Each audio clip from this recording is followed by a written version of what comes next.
Hi guys. Tonight we begin in a world covered in white silence.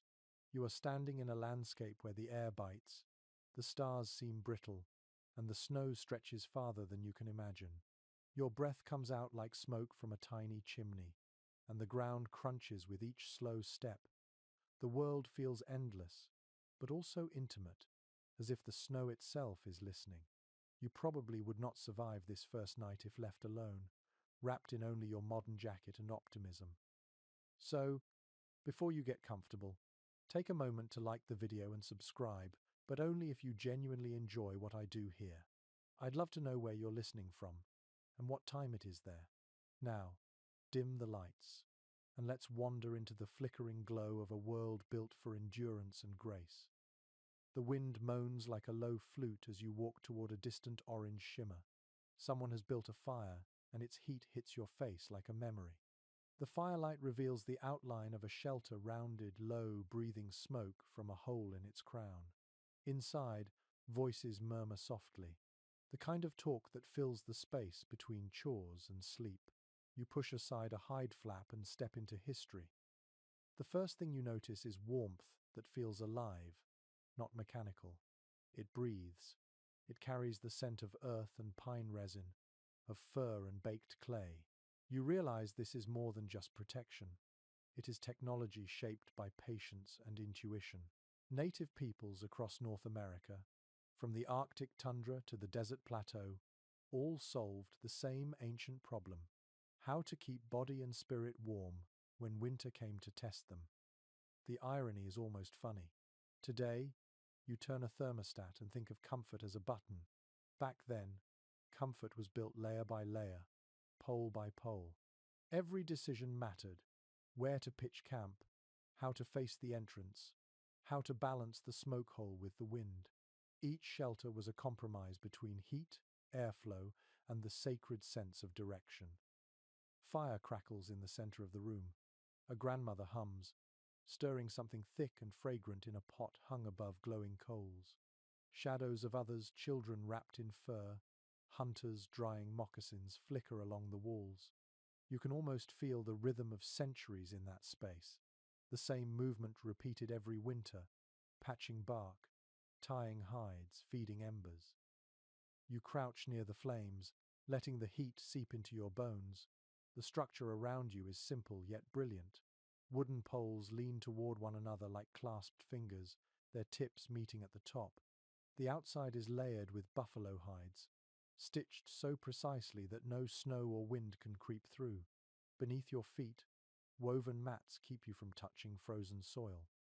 It feels snug, even delicate, but you realize that this small dome can defy blizzards that would flatten a careless traveler. Here's a fact that surprises you.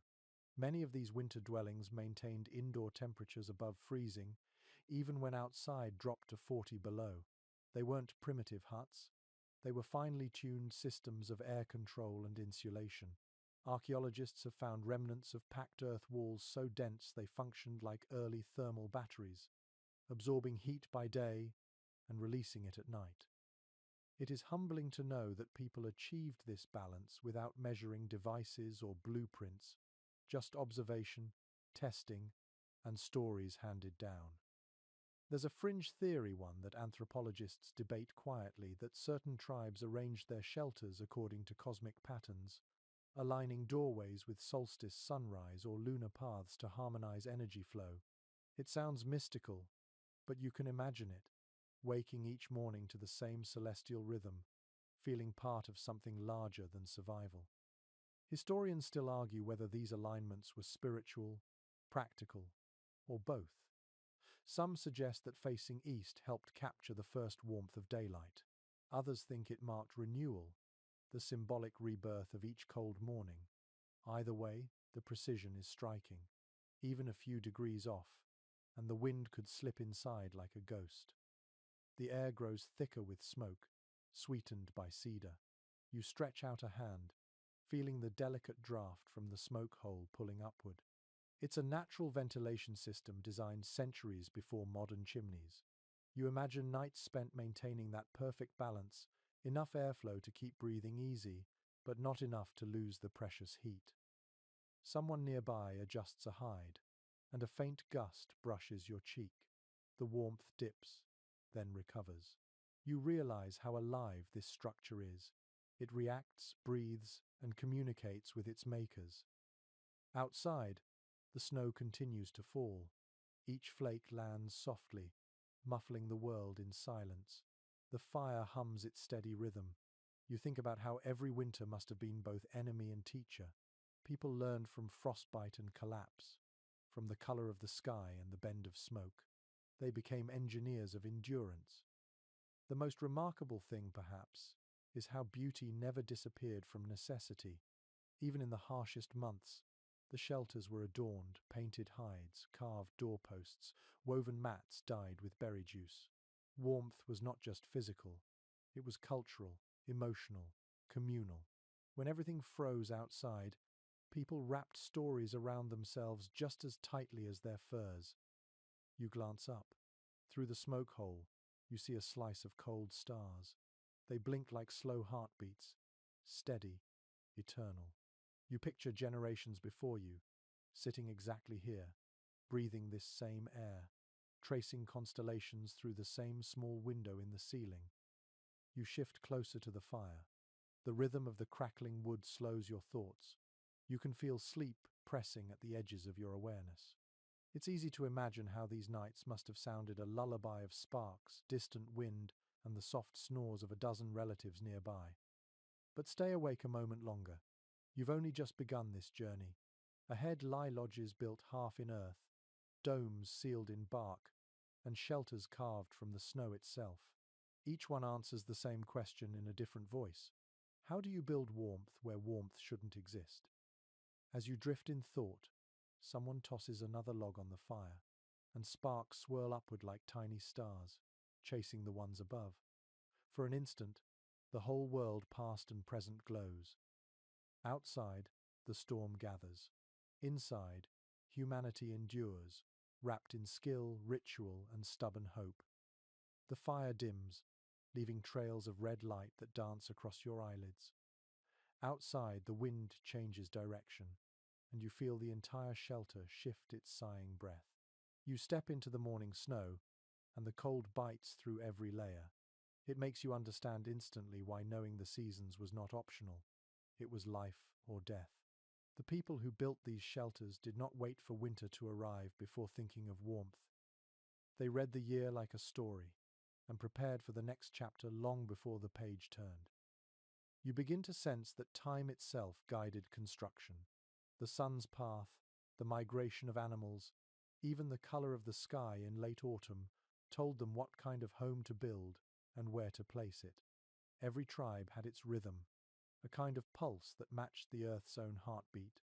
The Lakota followed the bison and set up their tipis where the grass grew thickest. The Iroquois planned their longhouse repairs just before the first frost. The Inuit marked the shortening days and knew precisely when the snow would be right for carving into blocks. The year was not divided by months, but by movements of the world around them. You walk beside a frozen river. The ice hums faintly beneath your feet, like a drum under tension. The sound reminds you of ceremony. You imagine that same hum guiding migrations, calling families to gather.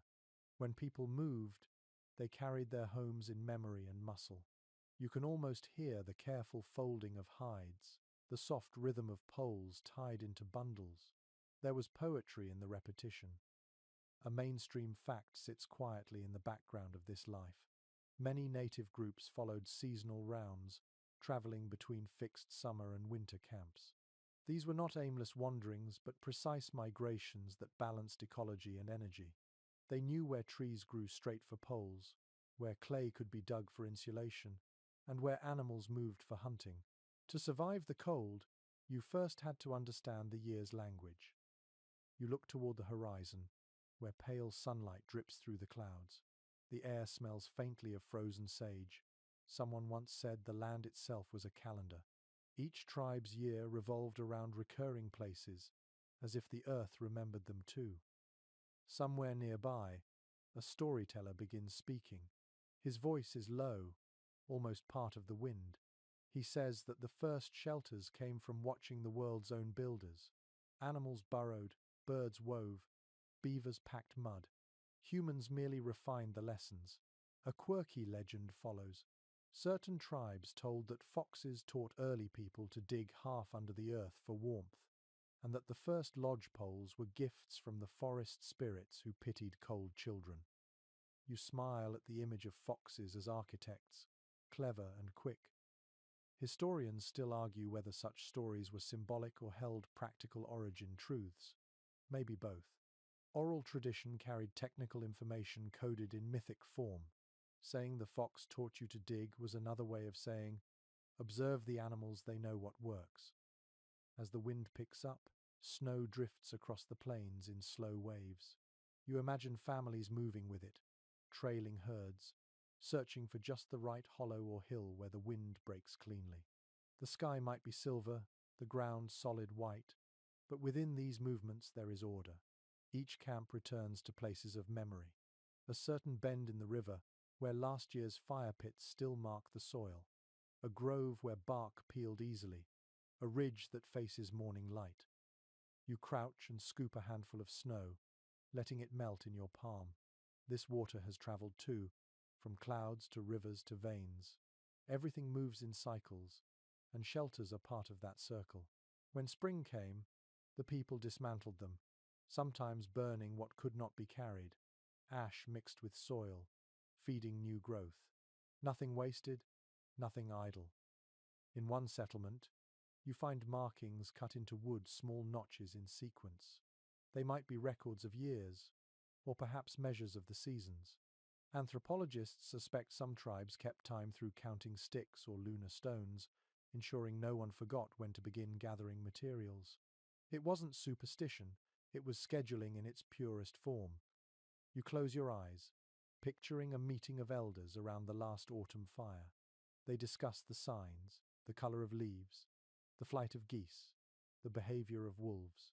Each observation adds to a communal decision: time to move, time to build. Imagine the calm authority of that process, the trust it required. No one guessed. They listened to experience. A peculiar image floats to mind. On the Great Plains, people said that when the wind began to sound like distant singing, it meant the cold moon was near. That sound was their signal to start preparing thicker hides, to gather pitch for ceiling walls.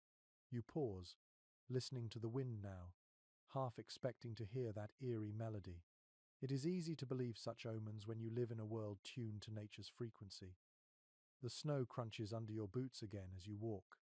In the distance, you see another fire burning, a faint dot against the white. You imagine travelers moving toward it, knowing that warmth waits at the end of their migration. There's comfort in that shared direction. As you move closer, you begin to understand that these migrations were not just about temperature, they were social. Each gathering reconnected scattered families, reaffirmed trade, ceremony, and marriage. Building a winter shelter was as much about maintaining community as it was about keeping warm. In a sense, the architecture of the people mirrored the architecture of their relationships. When the first snow fell, everyone knew their role. Some cut poles, others cured hides. Children fetched bark and moss, while elders recited the stories that carried hidden blueprints. Dig deep, face east, leave a gap for the smoke, they might whisper, and each instruction was a thread in an inherited design. The historian in you notices something elegant.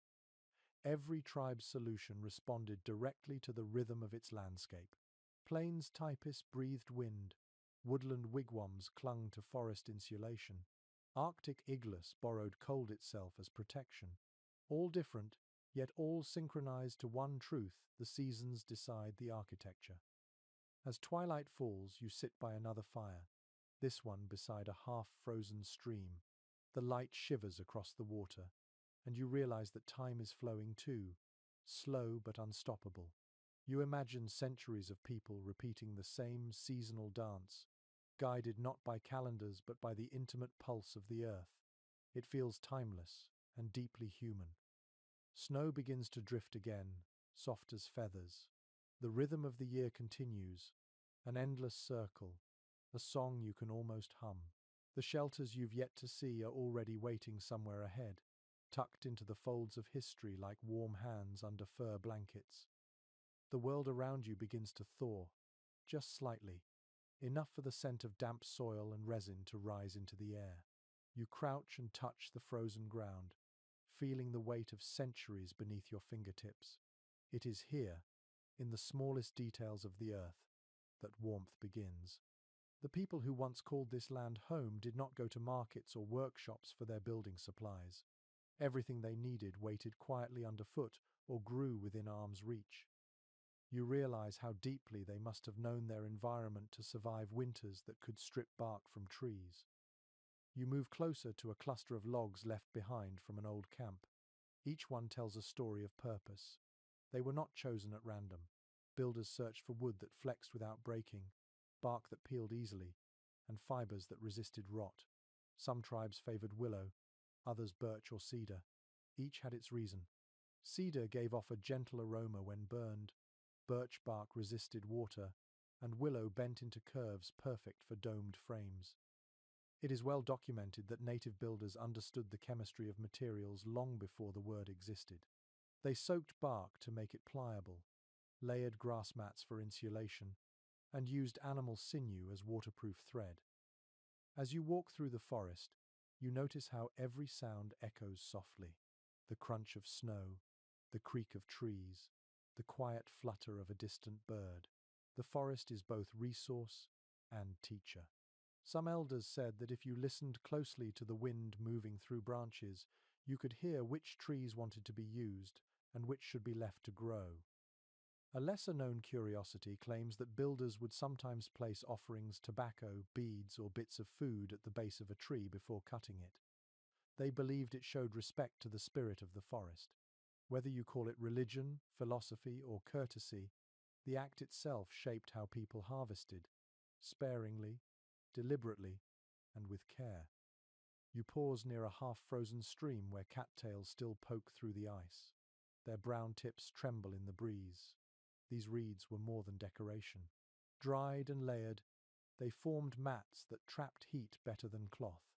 Families would weave them in late summer, knowing that by midwinter they would become precious barriers against cold drafts. The smell of dried reeds still lingers faintly in the air, a soft sweetness mixed with mud and memory. Archaeological evidence confirms that insulation was not limited to plants. Animal hides, fur, and even snow played their part. In some regions, people lined walls with moss packed between poles, creating natural padding that held in warmth. Others stretched tanned buffalo hide over wooden frames, the thick skin breathing just enough to let moisture escape without letting cold enter.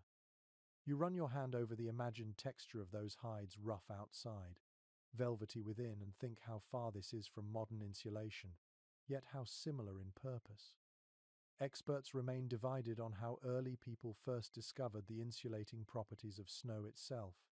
It seems contradictory, using frozen water to create warmth. But snow, when compacted, traps air and blocks wind more efficiently than most materials. In the far north, the Inuit perfected this art, building walls from the very element that others fled.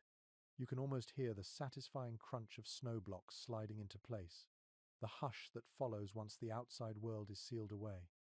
A peculiar footnote to history mentions that some tribes in forested areas mixed clay with shredded bark to form a kind of natural plaster.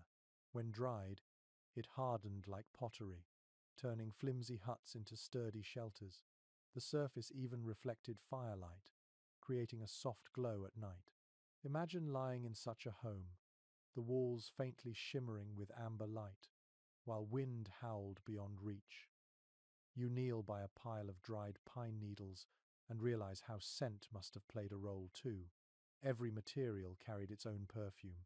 Cedar, earth, hide, smoke together, they created a signature warmth. A home was not only felt, but smelled. In the morning, you might wake to the musky aroma of cured leather and the faint sweetness of sap. It was comfort defined by fragrance. There's something humbling about this level of awareness. You look around and see resources everywhere. Each plant, each stone, each creature part of a vast system. Nothing was waste. Ash from fires became polish for hides. Bones became tools for scraping bark. Even leftover fibers from weaving mats were used as kindling. Sustainability was not a slogan but a rhythm of existence. People took only what they could replace and remembered to thank what they took. You sit back and watch the last light of day shimmer through the trees. Shadows stretch long and soft. You think of a builder centuries ago, crouched in this same position, testing bark between fingers, choosing the right piece of wood. It was science by touch and intuition. They may not have had written formulas, but they had repetition, generations of trial and correction. In one corner of your mind, a question flickers. Could modern builders learn something here? Passive heating, local materials, zero waste concepts that sound innovative now but were once everyday practice. The ancient shelters were not crude. They were perfectly matched to their climates. The forested north used bark and moss. The open plains used hides and poles. The desert relied on clay and stone. Geography dictated art, and art responded with grace. As the temperature drops again, you feel the importance of these materials more intensely. Every fiber, every twig, carried the potential for warmth. Without them, no design would matter. The builders knew this. They did not dominate nature, they collaborated with it. You can almost hear their quiet conversations, discussing which trees were ready, which fibers dried best in autumn air, which hides cured faster by smoke rather than Sunday. The forest begins to darken now, the last streaks of light sinking into violet. The air feels heavy, fragrant, alive. You take a final breath before moving on, and it smells of cedar smoke and damp earth, a reminder that warmth does not begin with fire, but with the ground beneath it. The snow has settled deeper now, muffling the world into quiet layers of white. You feel the difference immediately as you climb a low ridge overlooking an open plain. The wind rushes over it like a cold river, fierce and steady. You pull your fur-lined hood tighter and realize that, here, warmth depends on clever positioning as much as it does on materials. Shelter is not just something you build, it's something you place. You kneel at the crest of the hill and look down. In the distance lies a cluster of small mounds arranged in a circle, each one blending seamlessly with the land. You walk closer, crunching through the snow, and discover that these are the remnants of old lodges, long collapsed but still echoing design. You imagine how, centuries ago, builders studied the wind before lifting a single pole. They watched how snow drifted, how grass bent, how smoke from a test fire curved through the air. Only then did they decide where to settle. According to long-accepted records, many tribes treated the wind not as an enemy but as an element to bargain with. If you face it head-on, it strips heat away. If you ignore it, it sneaks in through gaps. But if you learn to guide it, the same wind can feed your fire, carry away smoke, and dry wet hides. You can almost picture a group of elders standing together, watching the horizon, reading invisible patterns as clearly as a map. A peculiar observation passed through generations claims that some tribes believed each wind had its own character. The north wind was stern but dependable.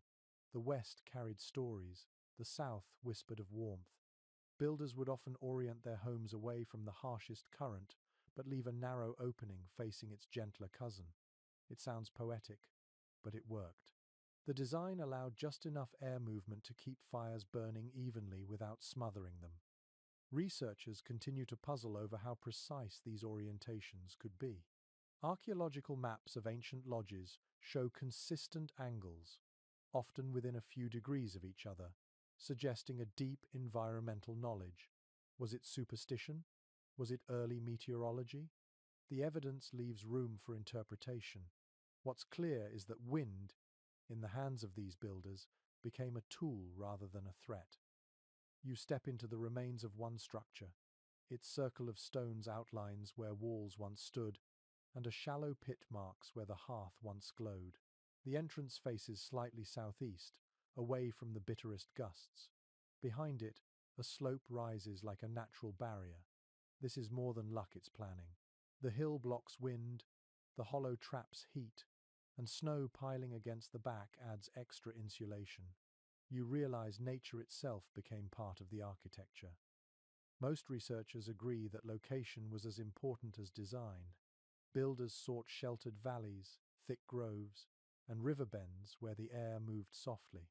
Some tribes, like those in the Great Basin, dug into hillsides, using earth as a ready-made wall. Others built near water to access soft clay for sealing. Every site reflected a conversation with the landscape. You crouch low and feel the gentle air movement around your hands. Even without walls, the spot feels calmer here. It's like standing inside a pocket of stillness. You think of families huddled within such a space centuries ago, the outside howling while inside a single fire painted the walls in amber. An old traveler's tale insists that builders sometimes tested wind direction by releasing a handful of ash and watching how it swirled. The direction where the ash lingered longest became the favored position for the hearth. You imagine that moment, a family watching the grey dust twist and settle, deciding where warmth would live. It's fascinating how everything connected. Wind direction dictated the entrance, which shaped the smoke flow, which influenced where people slept. The architecture wasn't random. It was a living formula written in experience. You can almost hear the soft voices deciding, here, where the wind curls gently. Here, where the smoke will rise cleanly. Here, where the dawn can find us. The more you look, the more you realize that every choice reduced labor later. A well-positioned lodge needed less firewood, stayed warmer longer, and resisted collapse under heavy snow. Efficiency was survival. Nothing about this world allowed for waste. Even today, builders marvel at how those old placements balance temperature and airflow without any instruments. It's a kind of engineering that humbles modern design. They understood pressure, convection, and aerodynamics intuitively, long before those terms existed.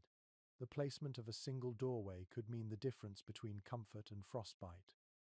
You close your eyes for a moment, imagining the sounds of a long-ago winter night, wind sighing past the walls, the gentle draw of air through a smoke hole, the faint hiss of snowflakes melting near the fire, everything working together, a symphony of balance.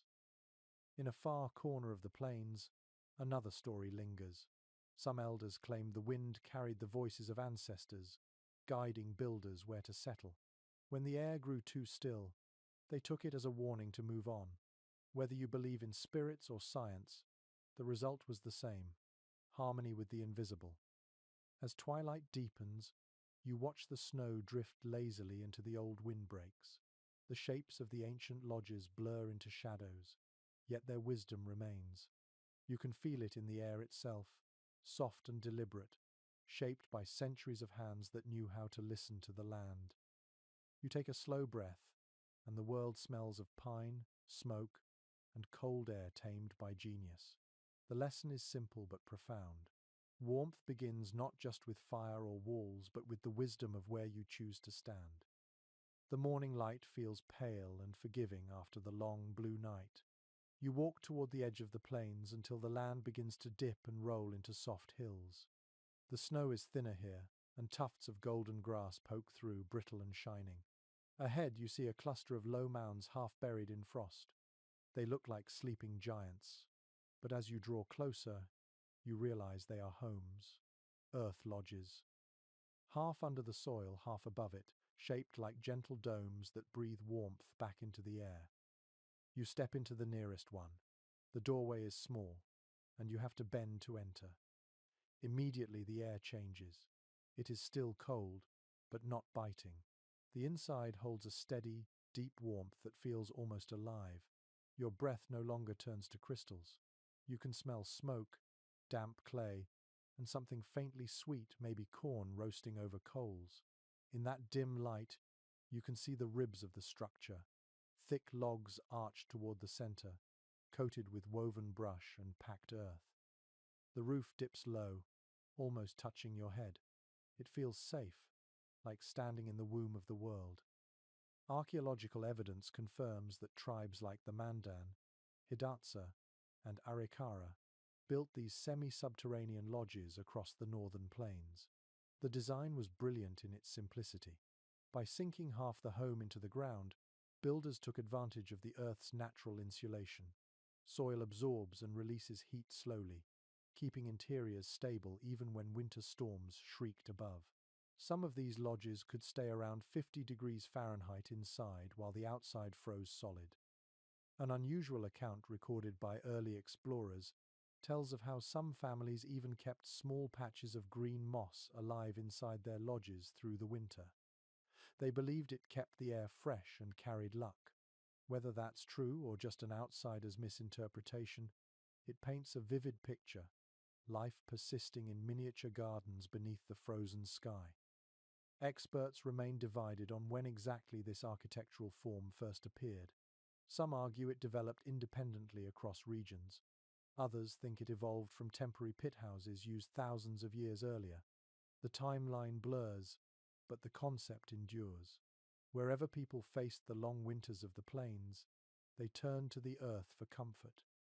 You walk around the center of the lodge, where the hearth sits in a shallow pit lined with stone. The fire crackles lazily, its smoke slipping upward through a hole at the roof's peak. Around the fire, sleeping platforms ring the walls, raised on wooden frames and covered in fur and woven mats. You sit on one, feeling the faint give of hides beneath you. The heat rises gently, pooling beneath the ceiling before escaping through the vent. It's a perfectly tuned balance of warmth and breath. It's well documented that earth lodges often lasted for decades. When families outgrew one, they would build a new one nearby, leaving the old to return to the soil. In that cycle, you sense a deep respect for impermanence. Nothing wasted, nothing permanent, everything returned. A rare archaeological find hints that some lodges had separate summer and winter entrances, two passageways, one used when winds blew soft, the other sealed tight when the cold came hard. You picture a family crawling through the narrow tunnel, brushing snow from their coats, greeted by the glow of fire and the laughter of children who've been waiting inside. The entrance tunnel itself served another purpose. By forcing cold air to sink below the living space, it created a natural barrier. You can feel it even now as you stand near the opening. A chill clings to the lower air, while above it the warmth remains steady. This is science learned by experience, refined through endless winters. Anthropologists note that building one of these lodges was a communal act. It took weeks of labor, dozens of hands, and songs that marked the rhythm of work. Each stage was almost ceremonial. Men lifted the main beams, women wove grass mats, children gathered earth in baskets. The air would have been full of voices, laughter, and the steady thud of wooden tools. By the time snow fell, the whole village glowed at night, tiny domes of light scattered across the valley floor. You run your hand along the interior wall. The surface feels surprisingly smooth, cool to the touch but strong. It has survived centuries of pressure, wind, and time. It's humbling to think of the minds that understood all this without measurements or blueprints. They built by feel, by memory, and by trust in the land. A curious local tale claims that during harsh winters, people could tell which lodge was strongest by listening to its sounds. A well-built home sang softly in the wind, a low hum that promised safety. A poorly made one creaked sharply, warning its owners to mend it before night. The story may be poetic, but as you stand in the stillness, you swear you can hear that low hum, like the earth itself breathing. Some modern architects studying these lodges have noted their resemblance to eco-homes and energy-efficient designs. They call it thermal mass architecture today. But it's the same ancient logic. You can't help but smile at that thought, the wisdom of ancestors recycled under new terminology. As the fire settles into a slow rhythm, you imagine a winter evening long ago. Families gathered close, light flickering on their faces. Someone strums a drum, another hums an old song. Children fall asleep beside their mothers, while elders tell stories about stars that can only be seen on the coldest nights. Outside, The wind claws at the hills, but inside, the world is soft. You stand before leaving and glance toward the smoke hole. Through it, the stars are faint, blurred by heat waves. They shimmer like distant embers. You realize the same stars have been watching over these domes for 1,000 years. When you step back outside, the cold cuts deep again, but you no longer feel unwelcome. The earth has shared its warmth, and you carry a piece of it within you. These homes, humble and brilliant, remind you that safety doesn't have to defy nature, it can grow from it. The air grows sharper as you move farther north, where the horizon feels infinite and the wind sings without interruption. The plains give way to open stretches of white that never seem to end. Here, trees grow thin and short, and the land itself feels stripped down to its essentials. You find yourself standing before a tall, conical frame of poles, rising like fingers clasping toward the sky. Smoke curls lazily from its peak. This is the tipi, the great folding home of the plains people, perfected through centuries of invention and lived experience. You step closer, snow crunching underfoot, and watch how the hide covering trembles softly in the breeze. The shape looks simple, yet it contains astonishing precision. Most researchers agree that its geometry is both practical and poetic. The sloping sides cut the wind while drawing smoke upward in a clean column. The structure can be raised or dismantled within an hour. Mobility, warmth, and beauty all meet in this one design. Inside, the world changes again. The fire glows low at the center, sending ribbons of heat that rise in waves. The light flickers across the interior, turning each hide panel into a shifting canvas of gold and shadow. You can smell dried grass under the bedding, faint traces of sweet sage, and the lingering perfume of smoke rubbed into the walls for waterproofing. It feels alive, breathing gently with the rhythm of the fire. It's well documented that tipi poles were often made from lodgepole pine, chosen for its strength and straightness.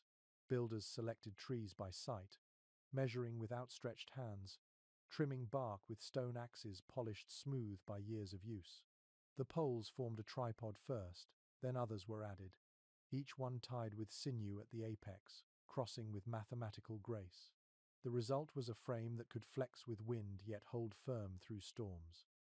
An unusual story from an early trader describes a time when a storm swept across the plains and flattened European tents, while nearby tipis stood untouched.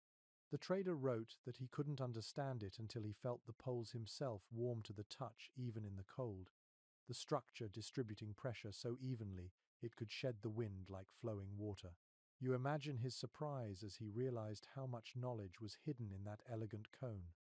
No consensus yet exists among specialists about the exact origins of the teepee's design.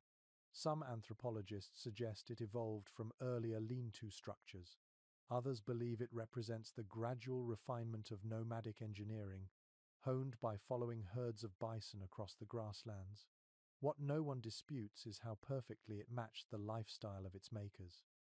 A tipi could move as swiftly as its owners, carried on travois pulled by dogs and later horses, ready to rise again wherever warmth and food called. You look up and notice the smoke flaps at the top, adjusted by two poles that extend through the hide. A simple tug changes the direction of airflow. It's a small act of control over an unpredictable world. The fire below dances in response, breathing more steadily. The people who lived here knew the subtle art of reading smoke. If it coiled too tightly, the flaps were opened wider. If the draft pulled too fast, they narrowed them again. It was not guesswork but habit, passed from hand to hand, generation to generation. A lesser-known curiosity surrounds the symbolic side of this design. Some tribes painted the hides with motifs representing the sky, stars, and protective spirits. Each tipi was not only a home but a story. The circle of the base symbolized the earth, the poles reaching upward, the path to the heavens. At night, when the firelight shimmered across those painted surfaces, the walls seemed to move like living murals. You picture a cold night when the wind howls across the plains. Inside the tipi, the sound is softened, turned into a distant whisper. The air feels dense with warmth, the hides breathing slowly, expanding and contracting. Children sleep near the back where the heat collects. Elders sit closest to the vent where the air is fresh. Everything is balanced, every inch purposeful. Old travelers wrote that walking into a tipi felt like entering a different temperature zone. The hides overlapped in layers, each seam sealed with care. When snow piled around the lower edges, it acted as extra insulation. The fire's reflection glowed faintly through the skin, visible even from far away, a constellation of small suns dotting the winter landscape. A curious oral account recalls that the builders believed each pole carried its own spirit. Before raising the frame, they whispered short blessings, thanking the tree for standing once more to shelter the living. It was a quiet ritual, performed more from gratitude than fear. Even now, as you stand inside one, you sense the same reverence lingering in the air. You run your hand along a hide panel. It's soft but strong, stitched with care using sinew that gleams faintly in the firelight. The surface still smells faintly of smoke and tallow, the scent of long winters endured and overcome. You realize how portable warmth can be, how intelligence can travel folded and rolled, carried from season to season. As you leave, you glance back through the entrance flap. The tipi stands proud against the white horizon, a dark silhouette beneath the stars. It looks both ancient and modern at once, a shape so efficient that even centuries later, architects study its form for lessons in airflow and thermal control. The wind sweeps across the plain again, tugging at your hood, but this time you feel less exposed. You have seen what true adaptation looks like. Warmth here is not a luxury. It is a moving, breathing companion, and in the soft distance, another fire glows, calling you forward. You wake to the muted hiss of falling snow and the earthy scent of wet bark. The world outside has vanished into a white blur, but here inside the forest, the air feels sheltered. Trees crowd close together, their trunks dark against the pale ground. You follow a faint trail toward a low, rounded shape that rises like a sleeping animal. The structure looks organic, as if it grew straight from the soil. You brush snow from its roof and touch the rough, papery surface of birch bark. You have found a wigwam. The first thing you notice is the quiet. Even the wind seems to pause at its edge. You lift a flap and crawl through the small entrance. Inside, the light softens. A small fire glows in the center, smoke slipping through a hole at the top. The air smells of charred wood, pine needles, and fir. The warmth gathers low and steady, wrapping around you like a heavy blanket. According to early explorer journals, wigwams were the primary winter shelters of many northeastern tribes such as the Ojibwe, Abenaki, and Wampanoag. Each family built one in autumn, using a circular frame of saplings bent into arches and tied with fiber. The frame was then covered in overlapping sheets of birch bark or mats woven from cattails and reeds. Rain and snow slid off easily, and the interior held heat remarkably well. A lesser-known curiosity from oral tradition describes how families sometimes layered moss between bark sheets for extra insulation. The moss wasn't just padding, it acted like natural foam, sealing every gap against the wind. Some elders even claimed that sleeping near the moss helped calm bad dreams because it smelled of living forests. Whether superstition or simple comfort, the result was a sweeter, softer home. Researchers continue to puzzle over how quickly these shelters could be built. Some historical accounts claim that an experienced family could raise one in a single day, others say 3. The process depended on season, material, and terrain. Yet the consistency of design across hundreds of miles suggests knowledge shared through generations. Wigwams were never identical, yet they followed the same rhythm like variations on a familiar song. You sit cross-legged by the hearth. The walls shimmer faintly, each bark sheet reflecting a bit of firelight. Smoke drifts upward, finding its way through the small vent. You can hear a faint crackle as snow outside melts and slides down the rounded roof. The sound is rhythmic, soothing. You imagine lying here on a winter night, listening to that soft percussion while the wind outside plays its endless song. It's well documented that bark was chosen not only for insulation but for its spiritual qualities. Birch, in particular, was considered a tree of protection. Its white bark reflected light in the darkest months, and its oil resisted decay. Many tribes used birch for canoes, containers, and even art, but its greatest gift might have been the warmth it gave. In every panel of bark there was a story of resilience. A curious belief recorded by missionaries claimed that each wigwam had its own personality, shaped by how the bark was laid. Some families spoke of their homes as living beings that creaked when happy or hissed when displeased. It might sound whimsical, yet you understand the feeling. Inside this space, the air seems aware of you, responding to your every movement. The historian in you notices another detail: the placement of the fire pit. It sits perfectly at the center, not too close to the entrance, not too near the sleeping area. The smoke hole above aligns with it like an invisible spine. The geometry is subtle but precise. Everything here follows the circle of the walls, the even spacing of the poles, the symmetry between door and vent. It feels mathematical, though no one here needed numbers to find harmony. Some anthropologists argue that the circular form wasn't merely practical but philosophical. The circle symbolized life, the seasons, the path of the Sunday living inside one was a daily reminder of continuity. When you sit here, wrapped in warmth, you can feel that truth. The walls seem to close around you, not to trap, but to hold. A traveller's note from the 1600s mentions entering a wigwam so warm that snow on his boots melted instantly, even though outside it was below freezing.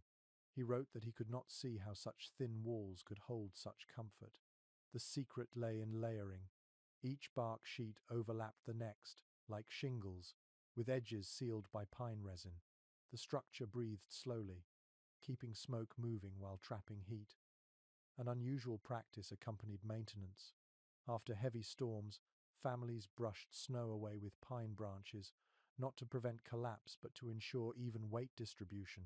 Children turned it into a game, racing around the dome, laughing through their breath clouds. Work and play blurred naturally, as they often did in these communities. Experts remain divided on whether wigwams were used exclusively in winter or year-round. Some evidence suggests families built larger, oval versions for summer gatherings and smaller, tightly sealed ones for the cold months. Regardless, the design adapted fluidly to its environment. Flexibility was its genius. You glance at the wall nearest you, tracing the grain of the bark with your fingers. It feels papery yet strong, scarred with lines like veins. Each sheet once wrapped a tree trunk. Now it wraps a family's dreams. The connection between forest and home is literal. You imagine the smell of fresh bark being peeled in autumn, sap clinging to hands, children carrying bundles back to camp. The act of construction must have felt like conversation with the trees, borrowing warmth for the months ahead. It's difficult not to feel reverence for such simplicity. Outside, the snow slows. The storm is easing, leaving the forest silent again. You peek out through the doorway, and the light reflects off the bark, glowing faintly pink under the setting Sunday. It's easy to see how a whole village of these domes would look from a distance, small, rounded shapes glowing softly, like beads scattered across the forest floor. You step back into the shelter and take a final look around. The air hums faintly with heat, the fire sighs, and the roof creaks just a little. It does feel alive, in its own quiet way. The genius of the wigwam lies not only in its ability to protect, but in how naturally it seems to belong here. In this forest, it feels as if it grew, not as if it was built. The cold here is unlike anything you have felt before. It presses against your skin as if the air itself has weight. You are far to the north now, where the horizon is a clean line between snow and sky, and the light has that pale blue glow that only winter can make. Your breath freezes in your eyelashes as you trudge forward across the frozen expanse. Ahead, small mounds rise in the distance, glistening faintly under the low Sunday. They are houses of snow, not fantasy but fact, built by human hands with grace and accuracy.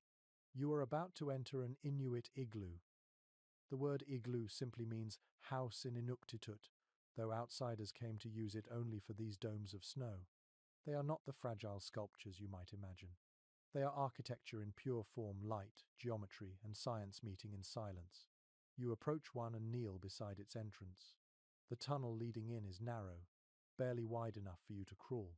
Cold air sinks into that passage, trapped low to keep the living space above warmer. You pull yourself through, and suddenly, everything changes. Inside, the world is golden. The walls glow faintly from the fire's reflection, transforming snow into a living lantern. The air is still and almost balmy, hovering near freezing but feeling comfortable after the brutal wind outside. You take a deep breath, smelling nothing but clean air and faint oil from the stone lamp that flickers softly near the wall. It is well recorded by Arctic explorers that an igloo could keep its interior at 20 to 30 degrees warmer than the outside, even during storms. The builders achieved this without wood, without cloth, and without anything but frozen water. The secret lies in the way snow traps air within its crystalline structure, creating thousands of tiny pockets of insulation. Layer by layer, they built warmth from the very substance that threatened to kill them. A curious note from the 19th century describes how Inuit builders could judge perfect snow by its sound. When cut, it needed to make a clean, muffled thud, not a squeak.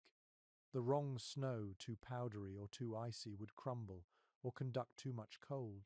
The right kind became as reliable as stone. It took generations of listening to master that sound. Experts remain divided on how the exact method of construction evolved. Some suggest it developed independently among Arctic peoples as climate patterns shifted colder around 2,000 years ago. Others believe it emerged from earlier snow shelters used for hunting camps. Whatever the origin, the igloo reached near perfection by the time Europeans first saw it, and even they, armed with steel tools and thick wool, could not replicate its efficiency. You watch as an imaginary family inside the igloo goes about their evening.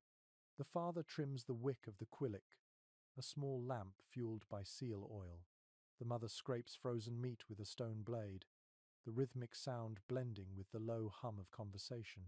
A child sits by the wall, tracing fingers along the smooth, curved surface, fascinated by how it catches the light. The room feels intimate, but not cramped. The air moves slowly through a small vent near the top, enough to keep the flame alive, but not enough to steal the warmth. Archaeological evidence confirms that these homes were often built in clusters, forming temporary villages across the tundra, each dome connected to others by tunnels, allowing families to visit without stepping into the storm. The architecture mirrored community, each family distinct but linked, each home both shelter and gathering place. One peculiar account from an early ethnographer tells of hunters shaping windows from thin sheets of lake ice. When placed in the dome, the frozen pane let in pale sunlight while sealing out the wind. You picture it now, that delicate layer gleaming like glass, turning the interior into a chamber of refracted light. Even the cold, it seems, was invited to participate in the design. No consensus exists among scholars about whether these dwellings were used solely in winter or also during spring migrations. Some evidence suggests that snow shelters stood beside skin tents, serving as temporary warmth during travel. The practicality of building one so quickly, often in less than 2 hours, made them indispensable to survival. Efficiency became a kind of art. You run your hand along the inner wall. It's smooth as polished marble. The builder cut each block in a spiral pattern, fitting them so precisely that no mortar was needed. When the last piece locked into place, the dome stood self-supporting, elegant as a seashell. The residual body heat of its occupants sealed the interior, melting a thin layer that froze again, strengthening the structure. Inside, the cold was conquered not by fighting it, but by using it. There's something hypnotic about this balance. The same material that freezes your lungs outside becomes, inside, a guardian of life. You realize that this mastery was not luck, it was intimacy with nature. People here learn to read snow the way others read stars. A lesser-known detail from Inuit oral tradition says that when storms raged hardest, families told stories in whispers so the wind would not feel challenged. They believed the storm was alive, listening, and loud voices might provoke it. That image lingers in your mind. Warmth inside, fury outside, and in between, the quiet murmur of human resilience. You close your eyes and imagine sleeping here. The lamp's glow pulses faintly, casting shadows that shift like breathing. The snow outside presses softly against the walls, sealing sound until all that remains is your own heartbeat. It's easy to understand why early explorers described the igloo as a chamber of peace. When you finally crawl back through the tunnel and stand outside again, the cold bites hard. The wind burns your face, yet your body carries a memory of that inner warmth. The igloo gleams behind you, small against the vast sky, a reminder that ingenuity can be gentler than defiance. You look once more across the frozen horizon, and for the first time, the landscape doesn't feel empty. It feels inhabited by intelligence, patience, and quiet courage. The snow whispers as you walk, and you realize that even silence here has stories to tell. You travel south again, following the faint promise of trees on the horizon. The endless white fades into scattered pines, then thicker forests, and soon you find yourself surrounded by the steady music of cracking branches beneath your boots. The cold is softer here, though the air still stings your cheeks. In the distance, you see plumes of smoke rising from square shapes between the trees. You are approaching a settlement where wood dominates the architecture. These are log cabins, yet not quite like the frontier ones you read about in school. Here, the craftsmanship carries a different signature, a blend of old tribal knowledge and new tools that arrived with outsiders. As you step closer, the smell of cedar and burning pitch fills the air. The walls of the nearest cabin gleam with fresh resin, each log fitted snugly into the next. The corners meet in interlocking joints so precise that not even wind could slip through. You touch the wood and feel its warmth, radiating gently from within. The builders of this place learned quickly to merge their ancestral skills with new materials, adapting without surrendering their roots. It is well supported by historical records that many forest tribes, such as the Haudenosaunee and the Mi'kmaq, began experimenting with heavier timber structures in the 17th and 18th centuries. The shift came gradually, influenced by trade, by necessity, and by the slow expansion of iron tools through contact. The people took what was useful and ignored what was not. They already understood how to keep a house warm. All they needed were sharper blades to shape what they already knew by heart. A curious account from a fur trader's diary tells of a native craftsman who built a small cabin in less than 2 days using nothing but a hatchet, a stone adze, and a good eye. The trader marveled that the cabin stayed warmer than his own, despite being smaller. The difference, he wrote, was in the seal. Birch bark filled the gaps between logs, packed tight with clay and moss. Even after a week of snowstorms, not a single draft reached the inside.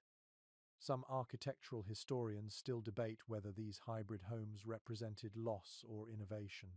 The answer feels simpler as you stand here. They were adaptation. The new materials only widened the possibilities. The shape of the cabins remained rooted in old designs, low ceilings to trap heat, central fires for both cooking and warmth, entrances placed away from the prevailing wind. Even as axes replaced stone scrapers, the philosophy stayed the same. Build with the land, not against it. Inside one of the cabins, you find a long bench covered in furs. A kettle hangs above a square hearth built from river stones. The fire burns low but steady, sending faint light across the walls. The smell of sap and smoke mix pleasantly, thick and comforting. A grandmother's voice murmurs softly as she mends a hide garment, her needle glinting in the glow. Beside her, a young boy stacks wood in careful order, learning the small rituals of warmth. Most researchers agree that by the early 19th century, many native builders had perfected the art of insulating wood structures without nails.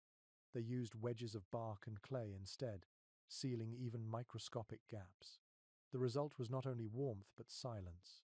Inside these cabins, you could sit through a blizzard and hear nothing but the crack of firewood and your own breathing.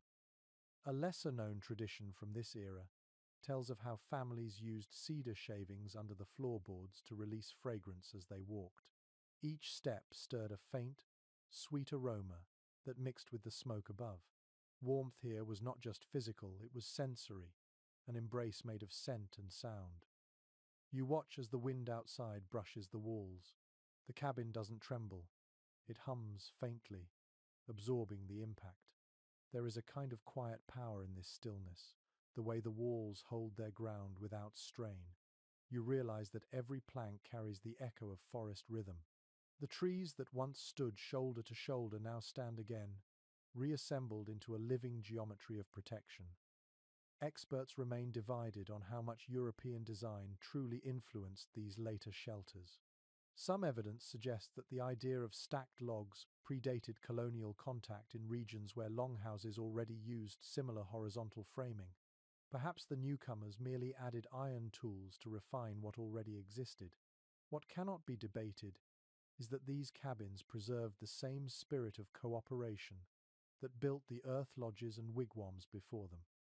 Construction was always collective, a song sung through work. One old story from the Pacific Northwest describes how people blessed each new house by brushing its walls with cedar branches dipped in salt water. The act was both practical, cleansing away insects, and sacred, asking the forest to remember its strength. You picture that moment, the scent of salt and sap in the air, the quiet murmurs of gratitude. As evening deepens, you sit on the floor and press your palm against the logs again. They feel warm, even soothing. You imagine the builders measuring each beam by hand, testing balance and grain, the rhythm of axes echoing through snow-covered woods. The repetition must have felt like meditation. By the time the last beam fell into place, the structure was more than a house. It was a promise to survive the winter together.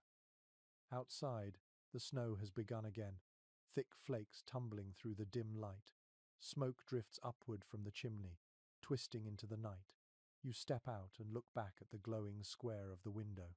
Inside, shadows move slowly, unhurried, at peace. In that quiet, you realize that warmth is not just an invention. It is a relationship between wood and flame, between people and their landscape, between memory and endurance. These cabins, both old and new, prove that survival can be elegant, and that even the coldest night can be softened by human hands that listen to the wood. The snow has slowed to a drift, falling like soft ash on the silent forest. You walk deeper among the pines, following the faint scent of burning cedar.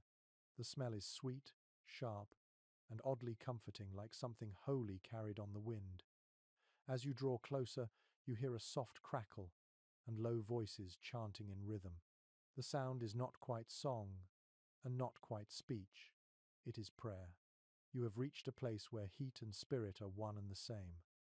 In the center of a small clearing, a round lodge stands with a thin column of smoke rising through its top.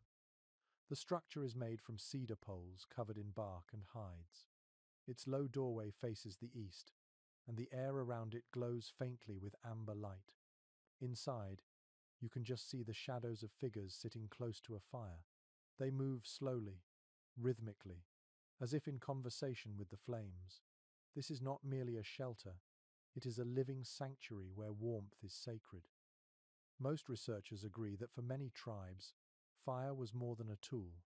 It was a relative, a spirit with its own needs and moods. The people spoke to it, fed it, thanked it.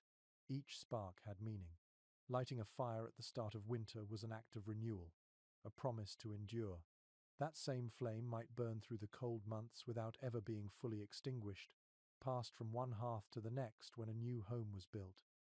A lesser-known curiosity preserved in oral history tells that the scent of cedar smoke was said to cleanse the air of sorrow. Families burned cedar at the start of each storm, believing the rising smoke carried their words upward where ancestors could hear them. Whether or not you believe it, The smell truly feels medicinal, steadying your breath and quieting your thoughts. You inhale deeply, and for a moment, the cold inside your lungs seems to melt. You step through the entrance, bending low to enter. The air wraps around you immediately, dense with heat. The lodge is dim except for the flickering heart of the fire.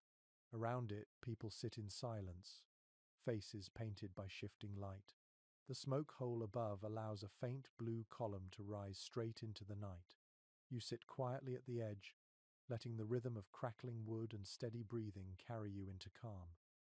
Archaeological evidence confirms that cedar, pine, and juniper were not only used for structure, but also for their aromatic and preservative qualities. Burning them repelled insects, purified air, and helped hide the scent of humans from predators. In the coldest climates, people learned to use scent as part of survival. Every breath inside a warm shelter was carefully managed, every material chosen for a purpose.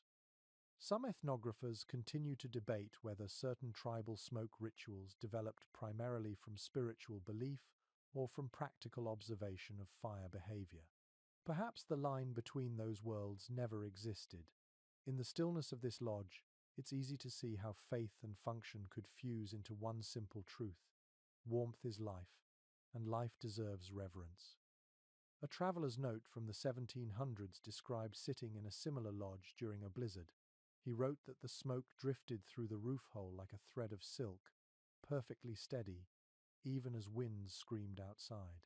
He noticed how the fire burned on low embers, not high flames, and that every few minutes someone stirred it gently, never letting it die nor letting it rage. The precision was astonishing. It was as if they were not tending a fire, but conversing with it. You study the fire now, watching how the cedar burns slowly, releasing curls of fragrant smoke that wrap the room in gold.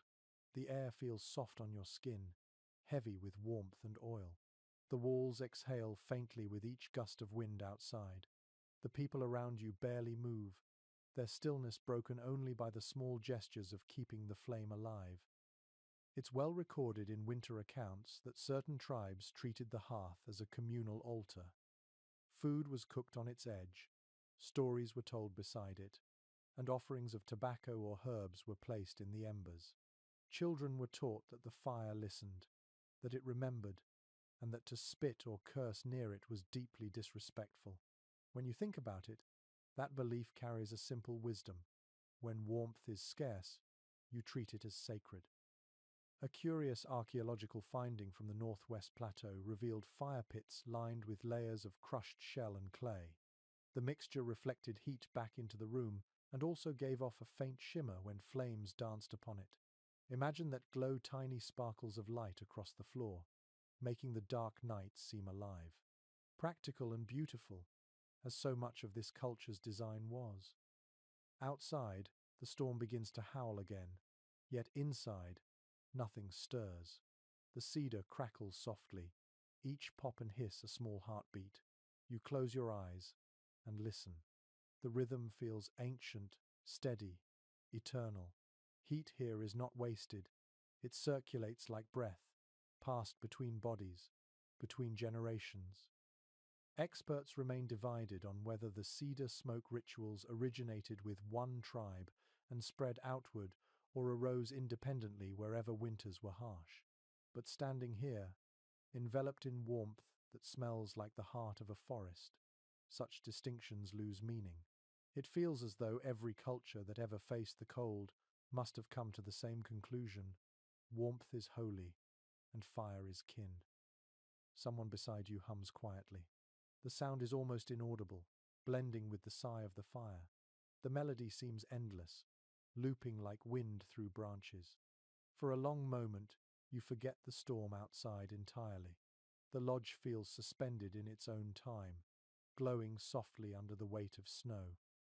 When you finally step back into the night, the wind brushes cedar scent across your face.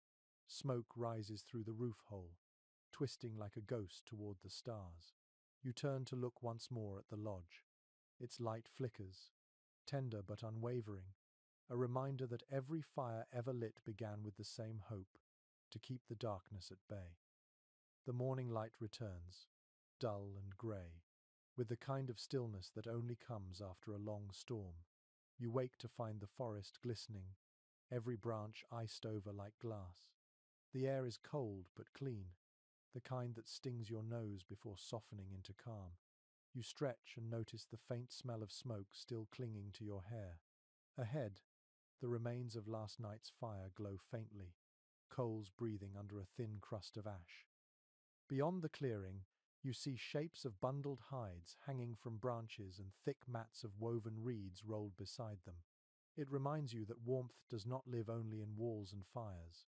It also travels with you, layer by layer, wrapped around the body itself. You step closer to the drying hides. They are supple and heavy, fur curling thick at the edges. A woman kneels nearby, scraping one with a smooth stone. The sound is steady and rhythmic, like the heartbeat of work. She looks up briefly and nods before returning to her task. Around her, children sit on woven mats, rolling strips of bark and twisting cords from grass fiber. It is a workshop of warmth, and every motion has a purpose. Most researchers agree that the layering of furs, mats, and fibers was a science of comfort developed through centuries of observation. Each material played its role. Buffalo hides, lined with soft fur, trapped radiant heat. Woven reeds and cattails breathed, preventing moisture from turning into frost. Mats of willow bark added structure, while inner blankets made of rabbit or beaver fur sealed everything together. A person sleeping inside such layers could remain warm through nights that froze water solid. An unusual note from a Jesuit missionary's diary tells of entering a winter lodge and finding that even the floor felt warm to the touch.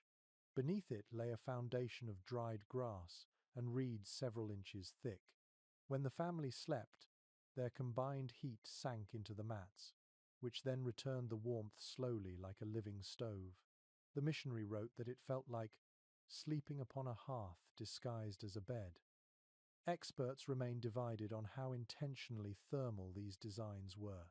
Some believe the layering was purely practical, a byproduct of available materials. Others argue that the builders fully understood the physics of heat retention and moisture control. Whichever is true, the results speak clearly. These were not crude solutions, but sophisticated systems of insulation, perfected through daily experience rather than abstract theory. You kneel to feel the mats yourself. They are firm yet springy, their woven patterns tight but flexible. The reeds give off a faint, grassy scent that blends with smoke and snow. The combination is unexpectedly luxurious, soft under your hands but strong enough to last through a season. It makes sense that warmth, like architecture, could be portable, built not of wood or earth, but of fibers and patience. It is well documented that clothing and bedding served as an extension of shelter itself. Families lined their sleeping spaces with multiple layers, often reusing the same furs for travel cloaks by day. Some tribes along the Great Lakes even created double-layered sleeping bags of stitched hides, fur inward for warmth, smooth leather outward to block drafts. The efficiency would make any modern camper jealous. A curious oral story from the plains tells of women who would rub their children's furs with powdered roots before sleep, saying it kept nightmares away and softened the smell of smoke. Perhaps it was a form of herbal comfort, or perhaps it simply helped them sleep. You smile, imagining the tender ritual repeated across generations. Around you, the activity continues. Someone shakes a fur, sending a faint shimmer of frost into the air. Another person hangs a finished mat to dry near the fire. The scene feels both domestic and sacred, a balance between craft and care. Every stitch here is survival disguised as art. One anthropologist described this tradition as the architecture of touch. The phrase feels perfect. The same principles that shaped lodges and tipis also shaped how people wrapped their bodies. You can sense the continuity. The materials echo the landscape, hides from the plains, reeds from the marshes, bark from the forest. Nothing about warmth was separate from the environment that provided it. A lesser-known curiosity recorded in an old ethnographic sketch mentions that during deep winter, families often placed heated stones beneath bedding mats before sleep. The stones were wrapped in damp moss to release warmth slowly through the night. You picture it now, a primitive but elegant heating system that could rival modern ones for efficiency. The stones glowed faintly under layers of grass and hide, their warmth pulsing upward like a heartbeat through the floor. You sit back and watch the family at work. The sound of scraping hides blends with the whisper of wind through the trees. It's easy to forget the cold when surrounded by motion. These small acts of preparation form a quiet symphony of survival. The repetition is soothing, almost hypnotic. Anthropological studies suggest that these tasks were also communal rituals. Elders taught younger ones through stories woven into the rhythm of labor. "This mat keeps your dreams from freezing," they might say. Or, "This fur remembers the warmth of its life." Such phrases turned practicality into poetry, preserving knowledge through emotion as much as through skill. You close your eyes and imagine the sensory world of those winters. The feel of fur under fingertips, the sound of reeds brushing together, the smell of tallow lamps burning softly through the night. These layers of comfort weren't luxuries. They were shields built from gratitude and understanding. Outside, the snow begins again, but gently this time. The flakes fall in lazy spirals, melting as they touch the warm hides drying in the open air. You realize that warmth, in this context, isn't only a temperature, it's a texture, a rhythm, a smell. It's something created by hands that refuse to give up softness, even in a hard world. When you finally rise to leave, the woman looks up again. Her hands never stop working, but she smiles, a small, quiet acknowledgement between those who have felt the cold and those who have learned to answer it. You step away from the fire, carrying that warmth not on your skin but somewhere deeper, where memory itself stays alive through winter. The sky darkens again as twilight falls, but this time the world seems quieter, as if holding its breath. You descend into a valley lined with willows, their bare branches bending low under frost. At the center of the clearing lies an entrance so small and dark you might miss it if not for the faint trail of smoke winding upward. You kneel, brushing aside snow, and discover a tunnel leading into the ground. It feels like the mouth of the earth itself, waiting to swallow the cold. You crawl inside. The tunnel is narrow, forcing you to move slowly. The air grows warmer the deeper you go, though your hands still sting from the cold. After a few paces, the passage widens suddenly into a hidden chamber. The glow of a low fire paints the walls amber. The air is heavy with heat and the smell of damp clay.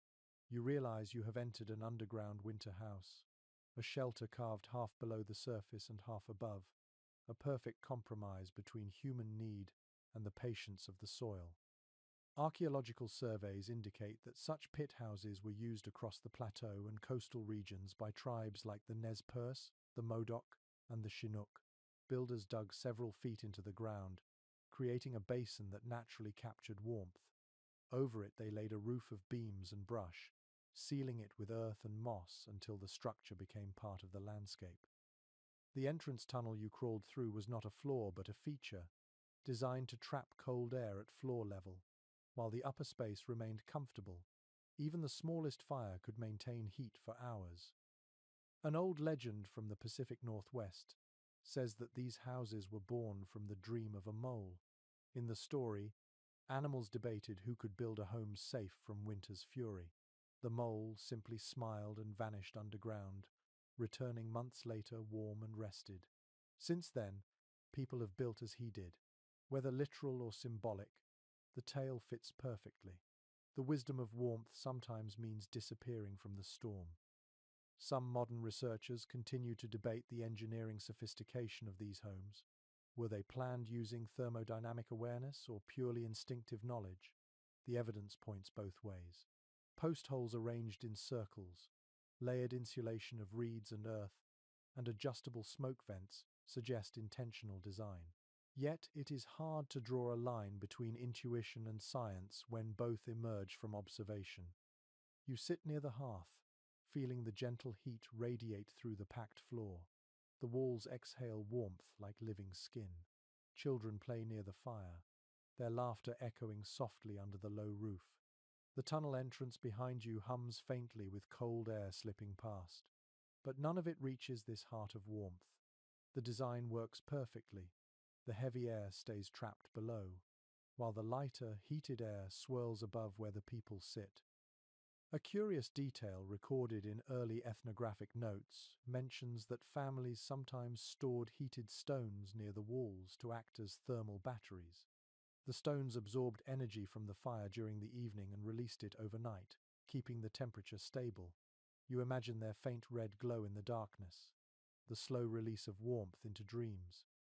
Most explorers who encountered these dwellings in the 18th century noted how invisible they were from afar. A snowdrift could cover an entire house, leaving only a thin line of smoke to betray its existence. Some called them earth burrows, yet their builders preferred to think of them as homes returned to the womb of the world, hidden, quiet, resilient. It's well documented that construction of these winter houses was communal. Whole villages worked together, each family responsible for part of the excavation and roofing. The first dig was often accompanied by song. The rhythm of shovels striking frozen soil was punctuated by voices chanting thanks to the earth for opening itself. There was reverence even in labor. You lean back and close your eyes. The fire's warmth spreads evenly, and the smell of clay grows stronger. It is a scent both ancient and clean. You realize that in this design, the land itself becomes insulation, shelter, and symbolism. It holds the body and the memory of everyone who ever sought refuge within it. A lesser-known curiosity from oral accounts claims that certain builders aligned their entrances to follow the path of moonlight on specific winter nights. When the moon reached its highest point, a pale beam would travel through the tunnel, illuminating the hearth like a blessing. It's a poetic detail, perhaps exaggerated, but you want to believe it. In this darkness, the image of silver light touching fire feels almost divine. As night deepens, the chamber glows softer, quieter. The sounds outside have vanished completely. You can no longer tell if the storm continues or if the world itself has gone still. The fire hums, the air stays warm, and the weight of the earth above feels protective rather than oppressive. It is the kind of safety that asks for no proof, the kind that humans have sought since the first spark of civilization. Experts remain divided on how long these underground houses could last. Some records describe them surviving decades before being abandoned. Others say they were temporary, rebuilt each winter. What no one disputes is their genius, a perfect partnership between human will and natural physics. You reach out to touch the wall. It feels solid yet alive, faintly pulsing with the memory of the day's warmth. The earth holds stories here of families who sang through storms, of fires that burned while blizzards raged, of children who grew up knowing that home was not something separate from the soil. You can almost hear them breathing with you, the generations who trusted the ground more than the sky. When you finally crawl back through the tunnel, the night air hits like a wave.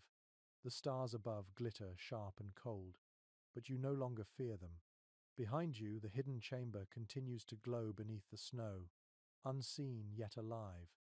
You stand there for a long moment, feeling the ground's faint warmth under your feet, and you understand the earth itself can be a hearth if you know how to listen. The next morning rises pale and silent, a mist curling through the valleys like slow-moving breath. You walk toward the faint sound of voices and the steady rhythm of tools tapping wood. Soon, the forest opens into a clearing, dotted with low, smoking lodges. A dozen people are gathered there, wrapped in furs, working around a great communal fire. The scene feels alive yet peaceful, each motion blending into a pattern of cooperation.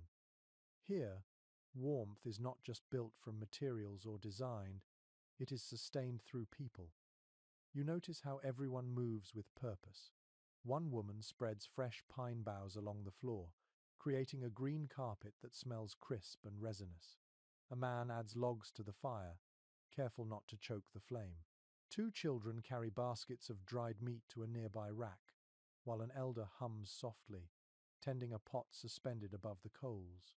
It feels choreographed, though no one gives orders. The rhythm flows naturally, like a song everyone already knows. According to long-accepted records from early explorers, many winter lodges were designed to house multiple families. The Iroquois longhouse, for instance, could stretch more than 100 feet, containing several hearths spaced evenly along its central aisle. Each fire served a cluster of families who shared food, stories, and responsibilities. The design wasn't just architectural, it mirrored social organization. The closer you sat to the center fire, the higher your role in caring for it. Even sleeping arrangements followed the gradient of heat. Elders and infants lay closest, while young adults took the cooler outer edges. A curious field note from a 19th-century ethnographer describes how the nights inside such communal homes sounded like an orchestra of breathing. The fire would settle to embers, and dozens of quiet breaths would merge with the soft hiss of smoke escaping through roof vents. He wrote that it was as if the entire community inhaled and exhaled as one body. You can imagine that sound now peaceful, steady, a living rhythm that made the cold irrelevant. Some cultural historians still discuss whether the communal structure arose purely from environmental necessity or from a deeper philosophy of unity. It seems obvious that both are true. When every life depends on shared heat, warmth becomes a social contract. It teaches empathy in the simplest way possible. Your comfort depends on the care you give others. You settle near the fire as the elder begins to tell a story. His voice is slow and gravelly, shaped by years of smoke and laughter. He speaks about how the first people learned that even fire needs company. Left alone, he says, it sleeps too soon. But if you watch it together, it stays awake. His eyes shine in the firelight as he chuckles, and everyone nods as though hearing something both ancient and obvious. Anthropologists have noted that this communal warmth extended beyond mere proximity. Shared fires encouraged the exchange of news, the strengthening of kinship ties, and even the resolution of disputes. Many tribal councils met around hearths for precisely that reason. The heat, it was said, reminded everyone that anger cooled too quickly if not tended carefully. A lesser-known curiosity from the Great Plains tells of families who would bury embers from their hearth when leaving for the spring hunt, then return months later to unearth them, believing that carrying the same fire into the next season preserved harmony. Modern science might call it symbolism, but standing here, you sense its deeper logic. Fire was family. To keep it alive was to keep the memory of each other alive too. It's well documented that food and warmth worked hand in hand. The communal hearth doubled as kitchen and furnace. The steady cooking of meat and corn added moisture to the air, preventing dry throats and cracked skin during the long freezes. Some explorers noted how the aroma itself seemed to comfort, weaving nourishment into the air before anyone even ate. You glance around and see people resting in quiet conversation, some half asleep beside the fire.